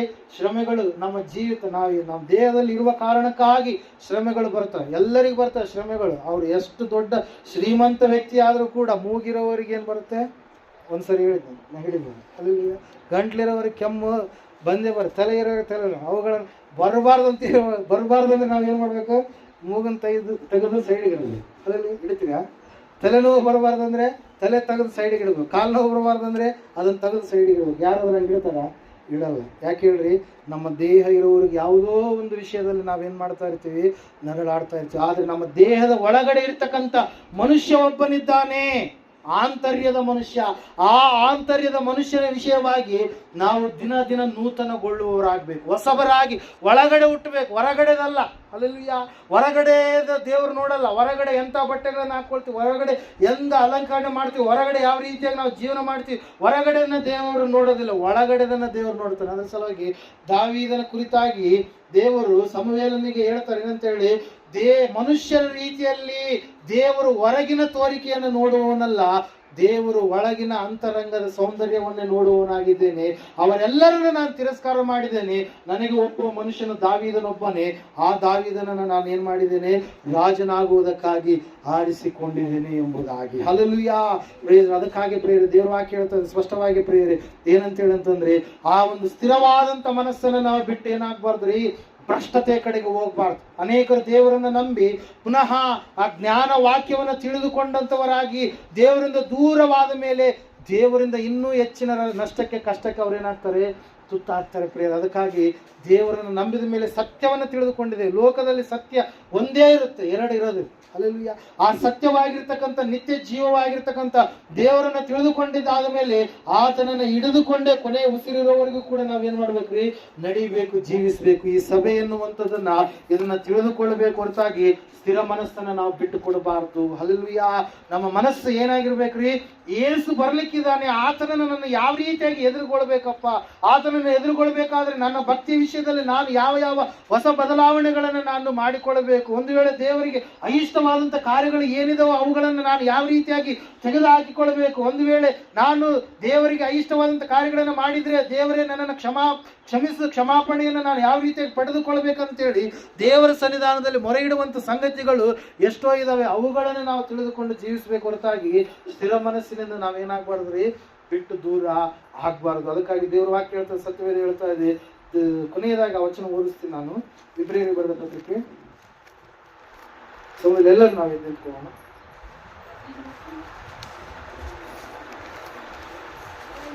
ಆರನೇ ಅಧ್ಯಾಯ 4ನೇ ವಚನದಿಂದ, ಒಂದು ಸಾರಿ ಜ್ಞಾನ ಪ್ರಕಾಶದಲ್ಲಿ ಸೇರಿ ಪರಲೋಕದಿಂದಾದ ದಾನದ ಅನುಭವವನ್ನ ಹೊಂದಿ ಪವಿತ್ರಾತ್ಮ ವರದಲ್ಲಿ ಪಾಲುಗಾರರಾಗಿ ದೇವರ ವಾಕ್ಯದ ಶ್ರೇಷ್ಠತೆಯನ್ನ ಮುಂದಣ ಯುಗದ ಮಹತ್ವವನ್ನ ಅನುಭವಿಸಿದವರು ಭ್ರಷ್ಟರಾದರೆ. ಹಲ್ಲೆಲೂಯಾ. ಅಂದ್ರೆ ನಾವೇ ಯಾರಂತ ಹೇಳ್ತದೆ ವಾಕ್ಯ, ಸಭೆಯಾಗಿರ್ತಕ್ಕಂಥ ನಾವೇ. ನಮಗೆ ಜ್ಞಾನ ಪ್ರಕಾಶದಲ್ಲಿ ನಾವು ಸೇರಿದಂತವರಾಗಿದ್ದೇವೆ, ಪರಲೋಕದಿಂದ ಆದಂತ ಅನುಭವ ಏನೆಂಬುದಾಗಿ ತಿಳಿದಂತವರಾಗಿದ್ದೇವೆ. ಪವಿತ್ರಾತ್ಮ ಪರಿಶುದ್ಧಾತ್ಮ ದೇವರು ನಮಗೆ ಬೋಧಿಸಿ ಯಾವ್ಯಾವ ಸಂಗತಿಗಳನ್ನು ತಿಳಿಸಿದ್ದಾನೆ ಆ ಪಾಲುಗಾರರಾಗಿ ನಾವು ಇದ್ದೇವೆ. ದೇವರ ವಾಕ್ಯದ ಶ್ರೇಷ್ಠತೆ ಏನೆಂಬುದಾಗಿ ನಾವು ತಿಳಿದಂತವರಾಗಿದ್ದೇವೆ. ಮುಂದಣ ಯುಗ ದೇವರು ಬರ್ಲಿಕ್ಕಿದ್ದಾನೆ, ಆತನು ಹೊಸ ಯುಗವನ್ನ ಸ್ಥಾಪನೆ ಮಾಡಲಿಕ್ಕಿದ್ದಾನೆ, ಹೊಸ ಆಕಾಶ ಹೊಸ ಭೂಮಿಯನ್ನ ಕೊಡಲಿಕ್ಕಿದ್ದಾನೆ ಎಂಬುದಾಗಿ ತಿಳಿದಂತವರಾಗಿದ್ದೇವೆ. ಅದರ ಮಹತ್ವ ಏನೆಂಬುದಾಗಿ ಗ್ರಹಿಸಿದಂತವರಾಗಿದ್ದೇವೆ. ಇಷ್ಟೆಲ್ಲ ಅನುಭವವನ್ನು ಪಡೆದಂತ ನಾವು ಭ್ರಷ್ಟರಾದರೆ ಅವರಲ್ಲಿ ತಿರುಗಿ ಮಾನಸಾಂತರವನ್ನು ಹುಟ್ಟಿಸುವುದು ಅಸಾಧ್ಯ. ಯಾಕಂದ್ರೆ ಅವರು ತಮ್ಮ ಪಾಲಿಗೆ ದೇವರ ಮಗನನ್ನ ಪುನಃ ಶಿಲುಬೆಗೆ ಹಾಕುವವರು, ಆತನನ್ನ ಎಲ್ಲರ ಮುಂದೆ ಅವಮಾನ ಪಡಿಸುವವರು ಆಗಿದ್ದಾರೆ. ಭೂಮಿಯು ತನ್ನ ಮೇಲೆ ಅನೇಕ ಆವರ್ತಿ ಸುರಿಯುವ ಮಳೆಯನ್ನ ಹೀರಿಕೊಂಡು ಅದು ಯಾರ ನಿಮಿತ್ತವಾಗಿ ವ್ಯವಸಾಯ ಮಾಡಲ್ಪಡುತ್ತದೋ ಅವರಿಗೆ ಅನುಕೂಲವಾದ ಬೆಳೆಯನ್ನ ಕೊಟ್ಟರೆ ದೇವರ ಆಶೀರ್ವಾದವನ್ನ ಹೊಂದುತ್ತದೆ. ಆದರೆ ಅದು ಮುಳ್ಳು ಗಿಡಗಳನ್ನ ಕಳೆಗಳನ್ನ ಬೆಳೆಸಿದರೆ ಅಯೋಗ್ಯವೆನಿಸಿಕೊಂಡು ಶಾಪಕ್ಕೆ ಗುರಿಯಾಗುತ್ತದೆ, ಅದರ ಅಂತ್ಯವು ಸುಡಲ್ಪಡುವುದೇ ಎಂಬುದಾಗಿ. ಸಹೋದರ ಸಹೋದರಿ, ದೇವರ ವಾಕ್ಯ ಎಚ್ಚರಿಕೆ ಪಡಿಸ್ತಾ ಇದೆ. ಇವತ್ತಿನ ದಿವಸದಲ್ಲಿ ಜ್ಞಾನ ಪ್ರಕಾಶದಲ್ಲಿ ಸೇರಿದಂತ ನೀನು ಭ್ರಷ್ಟತೆಯ ಕಡೆಗೆ ಹೋಗದೆ, ನಿನ್ನ ಸ್ಥಿರ ಮನಸ್ಸನ್ನ ಬಿಟ್ಟು ಕೊಡದೆ ಸ್ಥಿರವಾಗಿ ಭಯಭಕ್ತಿಯಲ್ಲಿ ನೀನು ಜೀವಿಸುವಂತದ್ದೇ ಆದ್ರೆ ಖಂಡಿತವಾಗಿ ದೇವರ ವಾಕ್ಯ ಹೇಳ್ತಾ ಇದೆ, ಸತ್ಯವೇದ ಹೇಳ್ತಾ ಇದೆ, ಭೂಮಿ, ವ್ಯವಸಾಯದ ಭೂಮಿ ಆಕಾಶದ ಮಳೆಯ ನೀರನ್ನ ಹೀರಿಕೊಂಡು ಒಳ್ಳೆಯ ಬೆಳೆಯನ್ನು ಕೊಟ್ಟರೆ ಅದು ದೇವರಿಂದ ಆಶೀರ್ವಾದ ಪಡೆದಂತ ಭೂಮಿಯಾಗಿ ಕಾಣಿಸುತ್ತೆ. ಅದೇ ಭೂಮಿ ಒಂದು ವೇಳೆ ದೇವರಿಂದ ಆ ಒಂದು ಆಶೀರ್ವಾದದ ಮಳೆಯನ್ನು ಪಡೆದುಕೊಂಡಾಗಲೂ ಕೂಡ ಬೆಳೆಯನ್ನು ಕೊಡಲಾರದೆ ಬರೇ ಮುಳ್ಳು ಗಿಡಗಳನ್ನ ಕಳೆಗಳನ್ನ ಕೊಟ್ಟರೆ ಅದರ ಅಂತ್ಯ ಅದು ಸುಡಲ್ಪಡುತ್ತೆ ಎಂಬುದಾಗಿ ಹೇಳ್ತಾ ಇದೆ. ಇವತ್ತಿನ ದಿವಸ ಅದರಲ್ಲಿ ಇರ್ತಕ್ಕಂಥ ಆತ್ಮಿಕವಾದ ಅರ್ಥ, ದೇವರಿಗೆ ಫಲ ಕೊಡುವ ಮಗನು ನೀನಾದ್ರೆ ನಿನ್ನ ಜೀವಿತ ಆಶೀರ್ವಾದ. ಒಂದು ವೇಳೆ ದೇವರ ವಾಕ್ಯವನ್ನು ಎಲ್ಲವನ್ನು ತಿಳಿದುಕೊಂಡು ಇನ್ನೂ ಕೂಡ ಮುಳ್ಳು ಗಿಡಗಳನ್ನ ಕಳೆಗಳನ್ನ ಬೆಳೆಸುವಂತ ವ್ಯಕ್ತಿ ಮುಳ್ಳು ಗಿಡಗಳು ಕಳೆಗಳು ನಿನ್ನಲ್ಲಿ ಕಾಣಿಸ್ಕೊಳ್ತಾ ಇದಾವಂತಂದ್ರೆ ಅದರ ಅಂತ್ಯ ಸುಡಲ್ಪಡುವಂಥದ್ದೇ ಘೋರವಾದಂಥ ನರಕ ಎಂಬುದಾಗಿ ಸ್ಪಷ್ಟವಾಗಿ ಅಲ್ಲಿ ನಮಗೆ ಲೇಖನ ಪಡಿಸ್ತಾ ಇದೆ ಪ್ರೇರ. ಅದಕ್ಕಾಗಿ ದೇವರ ವಾಕ್ಯದಲ್ಲಿ ನಾವು ನೋಡ್ತಾ ಇದ್ದೇವೆ, ತಿರುಗಿ ಮಾನಸಾಂತರವನ್ನ ಹುಟ್ಟಿಸುವುದು ಕಷ್ಟ. ಅದಕ್ಕಾಗಿ ನಾವು ದೇವರಲ್ಲಿ ಸ್ಥಿರವಾದ ಮನಸ್ಸಿನಿಂದ ನಾವು ಜೀವಿಸುವಂತವರಾಗೋಣ. ಎಚ್ಚರಿಕೆ ಎಂಬುದಾಗಿ ದೇವರು ಮಾತಾಡಿದ್ರು. ಮೋಶೆಯೇ, ಅವರನ್ನ ಪರಿಶುದ್ಧಪಡಿಸಿ, ಅವರು ನನ್ನನ್ನು ಎದುರುಗೊಳ್ಳಬೇಕಾದ್ರೆ, ಅವರು ನನ್ನ ಬಳಿಗೆ ಬರಬೇಕಾದ್ರೆ, ಅವರು ನನ್ನ ಮಾತುಗಳನ್ನು ಕೇಳಬೇಕಾದ್ರೆ, ಅವರು ನಾನು ಸೇರಿಸುವಂತ ಕಳಿಸುವಂತ ದೇಶದಲ್ಲಿ ವಾಸಿಗಳಾಗಿ ನಿತ್ಯ ನಿವಾಸಿಗಳಾಗಿ ಜೀವಿಸಬೇಕಾದ್ರೆ ಎಚ್ಚರಿಕೆಯಿಂದ ತಮ್ಮ ಜೀವಿತವನ್ನು ಅವರು ಕಾಪಾಡಿಕೊಳ್ಳಬೇಕು ಎಂಬುದಾಗಿ ನಾವು ಪ್ರಾರಂಭಿಸಿ, ಸಹೋದರ ಸಹೋದರಿ, ದೇವರನ್ನ ಸೇರಬೇಕಾದರೆ, ದೇವರಲ್ಲಿ ನಾವು ಜೀವಿಸಬೇಕಾದ್ರೆ ಈ ಒಂದು ವಿಷಯಗಳಲ್ಲಿ ನಾವು ಎಚ್ಚರಿಕೆಯಿಂದ ಇರಬೇಕು ಎಂಬುದಾಗಿ ಸಭೆಯ ವಿಷಯವಾಗಿ ಸಭಾಪಾಲಕರಿಗೆ ಎಚ್ಚರಿಕೆಯನ್ನು ಕೊಟ್ಟಂತ ದೇವರು ಸಭೆಗೆ ಎಲ್ಲಾ ಲೋಭಕ್ಕೂ ಎಚ್ಚರಿಕೆಯಾಗಿ ಇರಬೇಕೆಂಬುದಾಗಿ ಆತನು ತಿಳಿಸಿದ. ಲೋಭತನ ಈ ಲೋಕದಲ್ಲಿದೆ, ಅದರ ವಿಷಯದಲ್ಲಿ, ಬೋಧನೆ ವಿಷಯದಲ್ಲಿ ಎಚ್ಚರಿಕೆಯಾಗಿರಬೇಕು. ಫರಿಸಾಯರು ಹುಳಿಹಿಟ್ಟಿನ ವಿಷಯದಲ್ಲಿ, ಶಾಸ್ತ್ರಿಗಳ ವಿಷಯದಲ್ಲಿ, ಹೆರೋದನ ಬೋಧನೆಯ ವಿಷಯದಲ್ಲಿ ಎಚ್ಚರಿಕೆಯಾಗಿ ಇರ್ರಿ. ಅನೇಕ ವ್ಯರ್ಥವಾದ ಬೋಧನೆಗಳು, ಸಂಪ್ರದಾಯದ ಬೋಧನೆಗಳು, ನರಕಕ್ಕೆ ನಡೆಸುವಂತ ಬೋಧನೆಗಳು ಲೋಕದಲ್ಲಿ ಇದ್ದಾವೆ. ಆ ಬೋಧನೆಗಳ ವಿಷಯದಲ್ಲಿ ಎಚ್ಚರಿಕೆಯಾಗಿರಿ ಎಂಬುದಾಗಿ ನಾವು ನೋಡಿ, ಕೊನೆಯದಾಗಿ ಸ್ಥಿರ ಮನಸ್ಸನ್ನ ಬಿಟ್ಟು ಬಿಡದೆ, ಭ್ರಷ್ಟರಾಗದೆ ನಿಮ್ಮನ್ನು ನೀವು ಎಚ್ಚರಿಕೆಯಿಂದ ಕಾಪಾಡಿಕೊಳ್ಳಿರಿ ಎಂಬುದಾಗಿ. ಯಾರು ಎಚ್ಚರಿಕೆಯಿಂದ ಇರ್ತಾರೋ ಖಂಡಿತವಾಗಿ ದೇವರನ್ನ ಎದುರುಗೊಳ್ತಾರೆ, ದೇವರನ್ನ ಕಂಡುಕೊಳ್ತಾರೆ. ಬುದ್ಧಿಯುಳ್ಳ ಕನ್ನಿಕೆ ರೋಪಾದಿಯಲ್ಲಿ ಎಚ್ಚರಿಕೆ ಉಳ್ಳಂತ ಜನರು ಯಾರಾಗಿರ್ತಾರೋ ಮೊದಲಿಂಗನನ್ನ ಎದುರುಗೊಳ್ಳುತ್ತಾರೆ. ಅವರ ಎಣ್ಣೆ ಕಡಿಮೆಯಾಗಲಿಲ್ಲ, ಅವರ ದೀಪ ಆರಿ ಹೋಗಲಿಲ್ಲ, ಅವರ ಭಕ್ತಿ ಕುಂಠಿತವಾಗಲಿಲ್ಲ. ಅವರು ದೇವರನ್ನ ಎದುರುಗೊಳ್ಳುವುದಕ್ಕಾಗಿ ಭಕ್ತಿಯ ಜೀವಿತದಲ್ಲಿ ಎಚ್ಚರಿಕೆಯಿಂದ ಇದ್ರು. ಶಿಷ್ಟನು 7 ಸಾರಿ ಬಿದ್ದರು ಮತ್ತೆ ಏಳುವನು ಎಂಬುದಾಗಿ, ಶಿಷ್ಟನು ಸಿಂಹದಂತೆ ಧೈರ್ಯದಿಂದ ಇರುವನು ಎಂಬುದಾಗಿ ಹೇಳಿದ ಹಾಗೆಯೇ ಬುದ್ಧಿಯುಳ್ಳ ಕನ್ನಿಕೆಯರು ಕೂಡ ನಿದ್ದೆ ಹೋದ್ರು. ಆದ್ರೆ ಅವರು ಪುನಃ ತುತ್ತೂರಿ ಧ್ವನಿಯಾದಾಗ ತಮ್ಮನ್ನು ತಾವು ಸಿದ್ಧಪಡಿಸಿಕೊಂಡ್ರು, ಎಚ್ಚರಿಕೆಯಿಂದ ಇದ್ರು. ಭಕ್ತಿಯ ಜೀವಿತಕ್ಕೆ ಬೇಕಾಗಿರುವಂಥದ್ದೆಲ್ಲವನ್ನ ಅವರು ಸಮಗ್ರವಾಗಿ ಕೂಡಿಸಿಟ್ಟುಕೊಂಡಿದ್ರು. ಅವರಿಗೆ ಎಣ್ಣೆಯ ಕೊರತೆ ಇರಲಿಲ್ಲ. ಸಹೋದರ ಸಹೋದರಿ, ಸಮಯವನ್ನು ವ್ಯರ್ಥ ಮಾಡಿಕೊಳ್ಳಲಿಲ್ಲ. ಮೊದಲಿಂಗನು ಬಂದಾಗ ಮೊದಲಿಂಗನ ಜೊತೆಗೆ ಎಚ್ಚರಿಕೆಯಾಗಿದ್ದು ಪರಲೋಕದ ಒಳಗಡೆ ಅವರು ಸೇರಿದರು ಬಾಗಿಲುಗಳ ಮೂಲಕ ಎಂಬುದಾಗಿ. ಒಂದು ವೇಳೆ ಎಚ್ಚರಿಕೆಯಿಂದ ಇರಲಾರದೆ ಇದ್ದಿದ್ರೆ ಬಾಗಿಲು ಬಳಿಗೆ ನೀನು ಬರ್ಬೋದೇನೋ, ಬಾಗಿಲು ನೀನು ತಟ್ಟಬಹುದೇನೋ, ಆದ್ರೆ ಒಳಗಡೆಯಿಂದ ಧ್ವನಿ ಬರ್ತಾ ಇದೆ ಮೊದಲಿಂಗ, ನೀವು ಯಾರೋ ನನಗೆ ಗೊತ್ತಿಲ್ಲ ಎಂಬುದಾಗಿ ಏಸಪ್ಪ ಹೇಳಿಬಿಡುತ್ತಾನೆ. ಸ್ವಾಮಿ ಸ್ವಾಮಿ ಅನ್ನುವರೆಲ್ಲ ಪರಲೋಕ ಸೇರುವರೆಂದು ನೆನೆಸಬೇಡಿರಿ, ನನ್ನ ತಂದೆಯ ಚಿತ್ತದಂತೆ ನಡೆಯುವವನೇ ಪರಲೋಕಕ್ಕೆ ಬಾಧ್ಯನೆಂಬುದಾಗಿ ಹೇಳಿದ ದೇವರು. ನೀವು ಯಾರೋ ನನಗೆ ಗೊತ್ತಿಲ್ಲ, ನೀವು ಸಂಪ್ರದಾಯವನ್ನೇ ಹಿಡಿದಿದ್ದೀರಿ, ನೀವು ಲೋಕದ ಬೋಧನೆಗಳನ್ನ, ಪ್ರಾಪಂಚಿಕ ಬಾಲ ಬೋಧನೆಯನ್ನೇ ಹಿಡಿದಿದ್ದೀರಿ, ನೀವು ವ್ಯಕ್ತಿ ಆರಾಧನೆಯನ್ನ, ಸೃಷ್ಟಿ ಆರಾಧನೆಯನ್ನ ಮಾಡುವವರಾಗಿದ್ದೀರಿ, ನೀವು ಯಾರೋ ನನಗೆ ಗೊತ್ತಿಲ್ಲ ಎಂಬುದಾಗಿ ಆತನು ಕಠಿಣವಾಗಿ ಹೇಳುವಂತ ಮಾತಿನಿಂದ ನಾವು ತಪ್ಪಿಸಿಕೊಳ್ಳಬೇಕಾದ್ರೆ ಇವತ್ತು ನಮ್ಮ ಜೀವಿತವನ್ನು ನಾವು ಎಚ್ಚರಿಕೆಯಿಂದ ಕಾಪಾಡಿಕೊಳ್ಳೋಣ. ಈ ಸಂಗತಿಗಳನ್ನು ಒಂದು ವೇಳೆ ನೀನು ತಿಳಿದುಕೊಂಡಿರಲಿಲ್ವೇನೋ ಸಹೋದರ ಸಹೋದರಿಯೇ, ಇವತ್ತಾದ್ರೂ ಪರಿಶುದ್ಧಾತ್ಮ ದೇವರು ನನ್ನ ಸಂಗಡ ನಮ್ಮ ಸಂಗಡ ಸ್ಪಷ್ಟವಾಗಿ ಸೂಟಿಯಾಗಿ ಮಾತಾಡಿದ್ದಾನೆ. ಸಮಯದಲ್ಲಿ ನಾವು ಕೊನೆಯದಾಗಿ ಪ್ರಾರ್ಥನೆ ಮಾಡಿಕೊಳ್ಳೋಣ. ಅಮ್ಮ ಪ್ರಾರ್ಥನೆ ಮಾಡ್ತಾರೆ ಇಲ್ಲೋದಕ್ಕೆ ದಿವಸ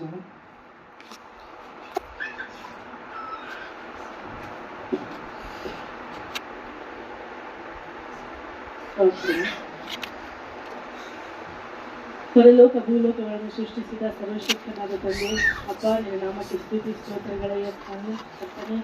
ಅಪರಾಜ ಈ ಒಂದು ದಿನದಲ್ಲಿ ರಾಜಸ್ವಾಮಿ ಅನ್ಯೋನ್ಯತೆ ಕೂಟದಲ್ಲಿ ಕರ್ತನೆ ಸ್ವಾಮಿ ಸೇರುವ ಮಹಾಭಾಗ್ಯವನ್ನು ನಮಗೂ ಕರ್ತನೆ ನಮ್ಮೆಲ್ಲರಿಗೂ ಕೊಟ್ಟಿದ್ದಕ್ಕಾಗಿ ನಿಮಗೆ ಸ್ತೋತ್ರಗಳಯ್ಯ ರಾಜಸ್ವಾಮಿ. ಹಾಡುಗಳ ಮುಖಾಂತರ ಕರ್ತನೆ ಸ್ವಾಮಿ ನೀನು ಮಹಿಮೆ ಹೊಂದಿದ್ದಕ್ಕಾಗಿ ಸ್ತೋತ್ರಯ್ಯ ಕರ್ತನೆ. ವಾಕ್ಯದ ಮುಖಾಂತರವಾಗಿ ರಾಜ ನಮ್ಮನ್ನು ಎಚ್ಚರಿಸಿದಕ್ಕಾಗಿ ನಿಮಗೆ ಸ್ತೋತ್ರಗಳಯ್ಯ ಸ್ವಾಮಿ. ನಮ್ಮ ಜೊತೆಗೆ ಮಾತಾಡಿದ್ದಕ್ಕಾಗಿ ಸ್ತೋತ್ರಗಳಯ್ಯ ಸ್ವಾಮಿ ಕರ್ತನೆ. ಅಪ್ಪ ರಾಜ ಕರ್ತನೆ ಗುಟ್ಟಾಗಿರುವಂತ ಎಲ್ಲ ವಿಷಯಗಳನ್ನು ಕರ್ತನೆ ಸ್ವಾಮಿ ಸ್ಪಷ್ಟವಾಗಿ ಸೂಟಿಯಾಗಿ ನಮ್ಮ ಜೊತೆಗಾರನಾಗಿ ಕರ್ತನೆ ನಮ್ಮ ಜೊತೆಗೆ ಮಾತಾಡಿದಕ್ಕಾಗಿ ನಮಗೆ ಸ್ತೋತ್ರಗಳಯ್ಯ. ವಿಶೇಷವಾಗಿ ಕರ್ತನೆ ಸ್ವಾಮಿ ಎಚ್ಚರಿಕೆ ಆಗಿರಿ ಎಂಬ ಅಂಶದೊಂದಿಗೆ ಕರ್ತನೆ ನಮ್ಮ ಜೊತೆಗಾರನಾಗಿ ನಮ್ಮ ಜೊತೆಗೆ ಮಾತಾಡಿದ್ದಕ್ಕಾಗಿ ಸ್ತೋತ್ರಗಳಯ್ಯ. ಅಪ್ಪ ಕರ್ತನೆ ಸ್ವಾಮಿ ಹೇಳಿದಂತ ವಾಕ್ಯವನ್ನು ಆಶೀರ್ವಾದ ಮಾಡಯ್ಯ. ಕರ್ತನೆ ಸ್ವಾಮಿ ಕೇಳಿ ಕರ್ತನೆ ಅದು 100ರಷ್ಟು ಪ್ರತಿಯೊಬ್ಬರ ಮನಸ್ಸುಗಳಲ್ಲಿ ಕರ್ತನೆ ಬೆಳೆಯಲಿಕ್ಕಾಗುತ್ತೆ ನೀನು ಆಶೀರ್ವಾದ ಮಾಡಪ್ಪ. ಕೇಳಿದಂತ ವಾಕ್ಯವು ಕರ್ತನೆ ಸ್ವಾಮಿ ಎಲ್ಲರಿಗೆ ಕರ್ತನೆ ತಿಳಿಸುವ ಜ್ಞಾನವನ್ನು ಕರ್ತನೆ ಬಂದಂತೆ ನನ್ನ ಎಲ್ಲ ಮಕ್ಕಳಿಗೆ ದಯಪಾಲಿಸಿಕೊಡಯ್ಯ. ಅಪ್ಪ ಕರ್ತನೆ ಸ್ವಾಮಿ ರಾಜ ಸ್ವಾಮಿ ಸುಳ್ಳು ಬೋಧನೆಗಳು ಲೋಭತನ ಸ್ವಾಮಿ ಎಲ್ಲದರಿಂದ ಕರ್ತನೆ ಸ್ವಾಮಿ ಎಚ್ಚರಿಕೆಯಾಗಿರ ಎಂಬುದಾಗಿ ಕರ್ತನೆ ನಮಗೆ ತಿಳಿಯಪಡಿಸಿದ್ದಕ್ಕಾಗಿ ಸ್ತೋತ್ರಯ್ಯ. ಅಪ್ಪ ಸ್ಥಿರ ಮನಸ್ಸುಳ್ಳವರಾಗಿ ಕರ್ತನೆ ವಿಶೇಷವಾಗಿ ಕಡೆ ಕರ್ತನೆ ಸ್ವಾಮಿ ಸ್ಥಿರ ಮನಸ್ಸುಳ್ಳವರಾಗಿ ಜೀವಿಸಬೇಕೆಂಬುದಾಗಿ ರಾಜ ನಮಗೆ ಕರ್ತನೆ ತಿಳಿಯಪಡಿಸಿದ್ದಕ್ಕಾಗಿ ಸ್ತೋತ್ರಪ್ಪ. ಸ್ವಾಮಿ ನಿನ್ನಲ್ಲಿಯೇ ನಾವು ಸ್ಥಿರ ಚಿತ್ತರಾಗಿ ಸ್ಥಿರ ಮನಸ್ಸುಳ್ಳವರಾಗಿ ಕರ್ತನೆ ನಿನ್ನಲ್ಲಿಯೇ ಜೀವಿತ ಕಾಲವನ್ನು ಜೀವಿಸ್ಲಿಕ್ಕಾಗುತ್ತೆ ರಾಜ. ನಮ್ಮ ಮನೋ ನೇತ್ರಗಳನ್ನು ತೆರೆಯ ಮಾಡಿ ಸ್ಥಿರ ಹೃದಯವನ್ನು ನಮಗೆ ದಯಪಾಲಿಸಿಕೊಡಯ್ಯ. ಅಪ್ಪ ಕರ್ತನೆ ವಿಶೇಷವಾಗಿ ಬಂದಿರುವಂತೆಲ್ಲ ನಿನ್ನ ಮಕ್ಕಳನ್ನು ಹೆಸರಾಗಿ ಕರ್ತನೆ ನಿನ್ನ ಪಾದ ಸನ್ನಿಧಾನದಲ್ಲಿ ಒಪ್ಪಿಸಿಕೊಡ್ತಾ ಇದ್ದಾನಪ್ಪ. ಎಲ್ಲರನ್ನು ಆಶೀರ್ವಾದ ಮಾಡು ಕರ್ತನೆ ಸ್ವಾಮಿ. ಅವರ ಕರ್ತನೆ ಯಾವ ದುಃಖದಿಂದ ಬಂದಿದ್ದಾರೋ ಯಾವ ಕಷ್ಟದಿಂದ ಬಂದಿದ್ದಾರೋ ಅಪ್ಪ ನಿನಗೆ ಗೊತ್ತುಂಟು ಕರ್ತನೆ. ಪ್ರತಿಯೊಬ್ಬರ ಕರ್ತನೆ ಕಷ್ಟವನ್ನು ದುಃಖವನ್ನು ನೀಗಿಸು ಕರ್ತನೆ ಸ್ವಾಮಿ. ಎಲ್ಲದರಿಂದ ಬಿಡುಗಡೆಯನ್ನು ದಯಪಾಲಿಸು ರಾಜ. ಎಲ್ಲರನ್ನು ಮುಟ್ಟಿ ಸ್ವಸ್ಥಪಡಿಸಿ ಕರ್ತನೆ ಬಿಡುಗಡೆಯನ್ನು ದಯಪಾಲಿಸು ರಾಜ. ಕರ್ತನೆ ಸ್ವಾಮಿ ಅವರ ಕೊರತೆಗಳೆಲ್ಲವೂ ನೀಗಿ ಹೋಗಲಿ ಕರ್ತನೆ. ಅನಾರೋಗ್ಯ ಸ್ಥಿತಿಯೆಲ್ಲ ತೊಲಗಿ ಹೋಗಲಪ್ಪ ಕರ್ತನೆ. ಯೆಹೋವನೆಂಬ ನಾನೇ ಆರೋಗ್ಯದಾಯಕನೆಂಬುದಾಗಿ ನೀನು ಹೇಳಿದ ಕರ್ತನೆ ಸ್ವಾಮಿ ವಾಗ್ದಾನವು ಎಲ್ಲರ ಕರ್ತನೆ ಸ್ವಾಮಿ ಮೇಲೆ ಬಿಡುಗಡೆ ಮಾಡ್ತಾ ಇದ್ದೇನಪ್ಪ. ಎಲ್ಲರಿಗೂ ಕರ್ತನೆ ಸ್ವಾಮಿ ನಿನ್ನ ಪರಿಶುದ್ಧ ಹಸ್ತದಿಂದ ಮುಟ್ಟಿ ಕರ್ತನೆ ತಟ್ಟಿ ಸ್ವಸ್ಥತೆಯನ್ನು ದಯಪಾಲಿಸು ರಾಜ. ಬಿಡುಗಡೆಯನ್ನು ದಯಪಾಲಿಸು ರಾಜ.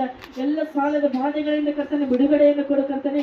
ವಿಶೇಷವಾಗಿ ಎಲ್ಲರ ಹೊಲದ ಬೆಳೆಗಳ ಕರ್ತನೆ ಸ್ವಾಮಿ 100ರಷ್ಟು ಫಲಿಸ್ಲಿಕ್ಕಾಂತ ರಾಜ. ಒಳ್ಳೆಯ ಬೆಳೆಯನ್ನು ನೀನು ದಯಪಾಲಿಸಿಕೊಡ ರಾಜ. ಅಪ್ಪ ಕರ್ತನೆ ಸ್ವಾಮಿ ಎಲ್ಲರನ್ನು ಕರ್ತನೆ ಸ್ವಾಮಿ ನೀನು ಬರಮಾಡಿದ್ದಕ್ಕಾಗಿ ಸ್ತೋತ್ರಗಳಯ್ಯ. ಸ್ವಾಮಿ ಒಂದು ಆರಾಧನೆಯನ್ನು ರಾಜ ಪ್ರಾರಂಭ ಮಧ್ಯ ಅಂತ್ಯದವರೆಗೂ ನೀನು ನಡೆಸಿದ್ದಕ್ಕಾಗಿ ಸ್ತೋತ್ರಯ್ಯ. ಸ್ವಾಮಿ ನಾವು ನಮ್ಮ ಮನೆಗೆ ತೆರೆಯುವಾಗ ರಾಜ ನಮ್ಮ ಜೊತೆಗಾರನಾಗಿದ್ದ ಕರ್ತನೆ ಸ್ವಾಮಿ ಸುರಕ್ಷಿತವಾಗಿ ಮುಟ್ಟಿಸಿ ಕರ್ತನೆ ಸ್ವಾಮಿ ನಿನ್ನ ಚಿತ್ತವಾದರೆ ಕರ್ತನೆ ಸ್ವಾಮಿ ಭಾನುವಾರ ದಿನದಂದು ನೀನು ಆರಾಧಿಸುವ ಆ ಒಂದು ಮಹಾಭಾಗ್ಯವನ್ನು ನಮಗೆ ಬೇಡಬೇಕಾಗಿ ಎಸಯ್ಯ ದಯಪಾಲಿಸಿ ಕೊಡಬೇಕಾಗಿ ಎಸಪ್ಪ ನಿನ್ನೊಂದೇ ನಾಮದಲ್ಲಿ ಎಲ್ಲವನ್ನು ಬೇಡಿ ಹೊಂದಿದ್ದೇವೆ ತಂದೆ. ಆಮೆನ್.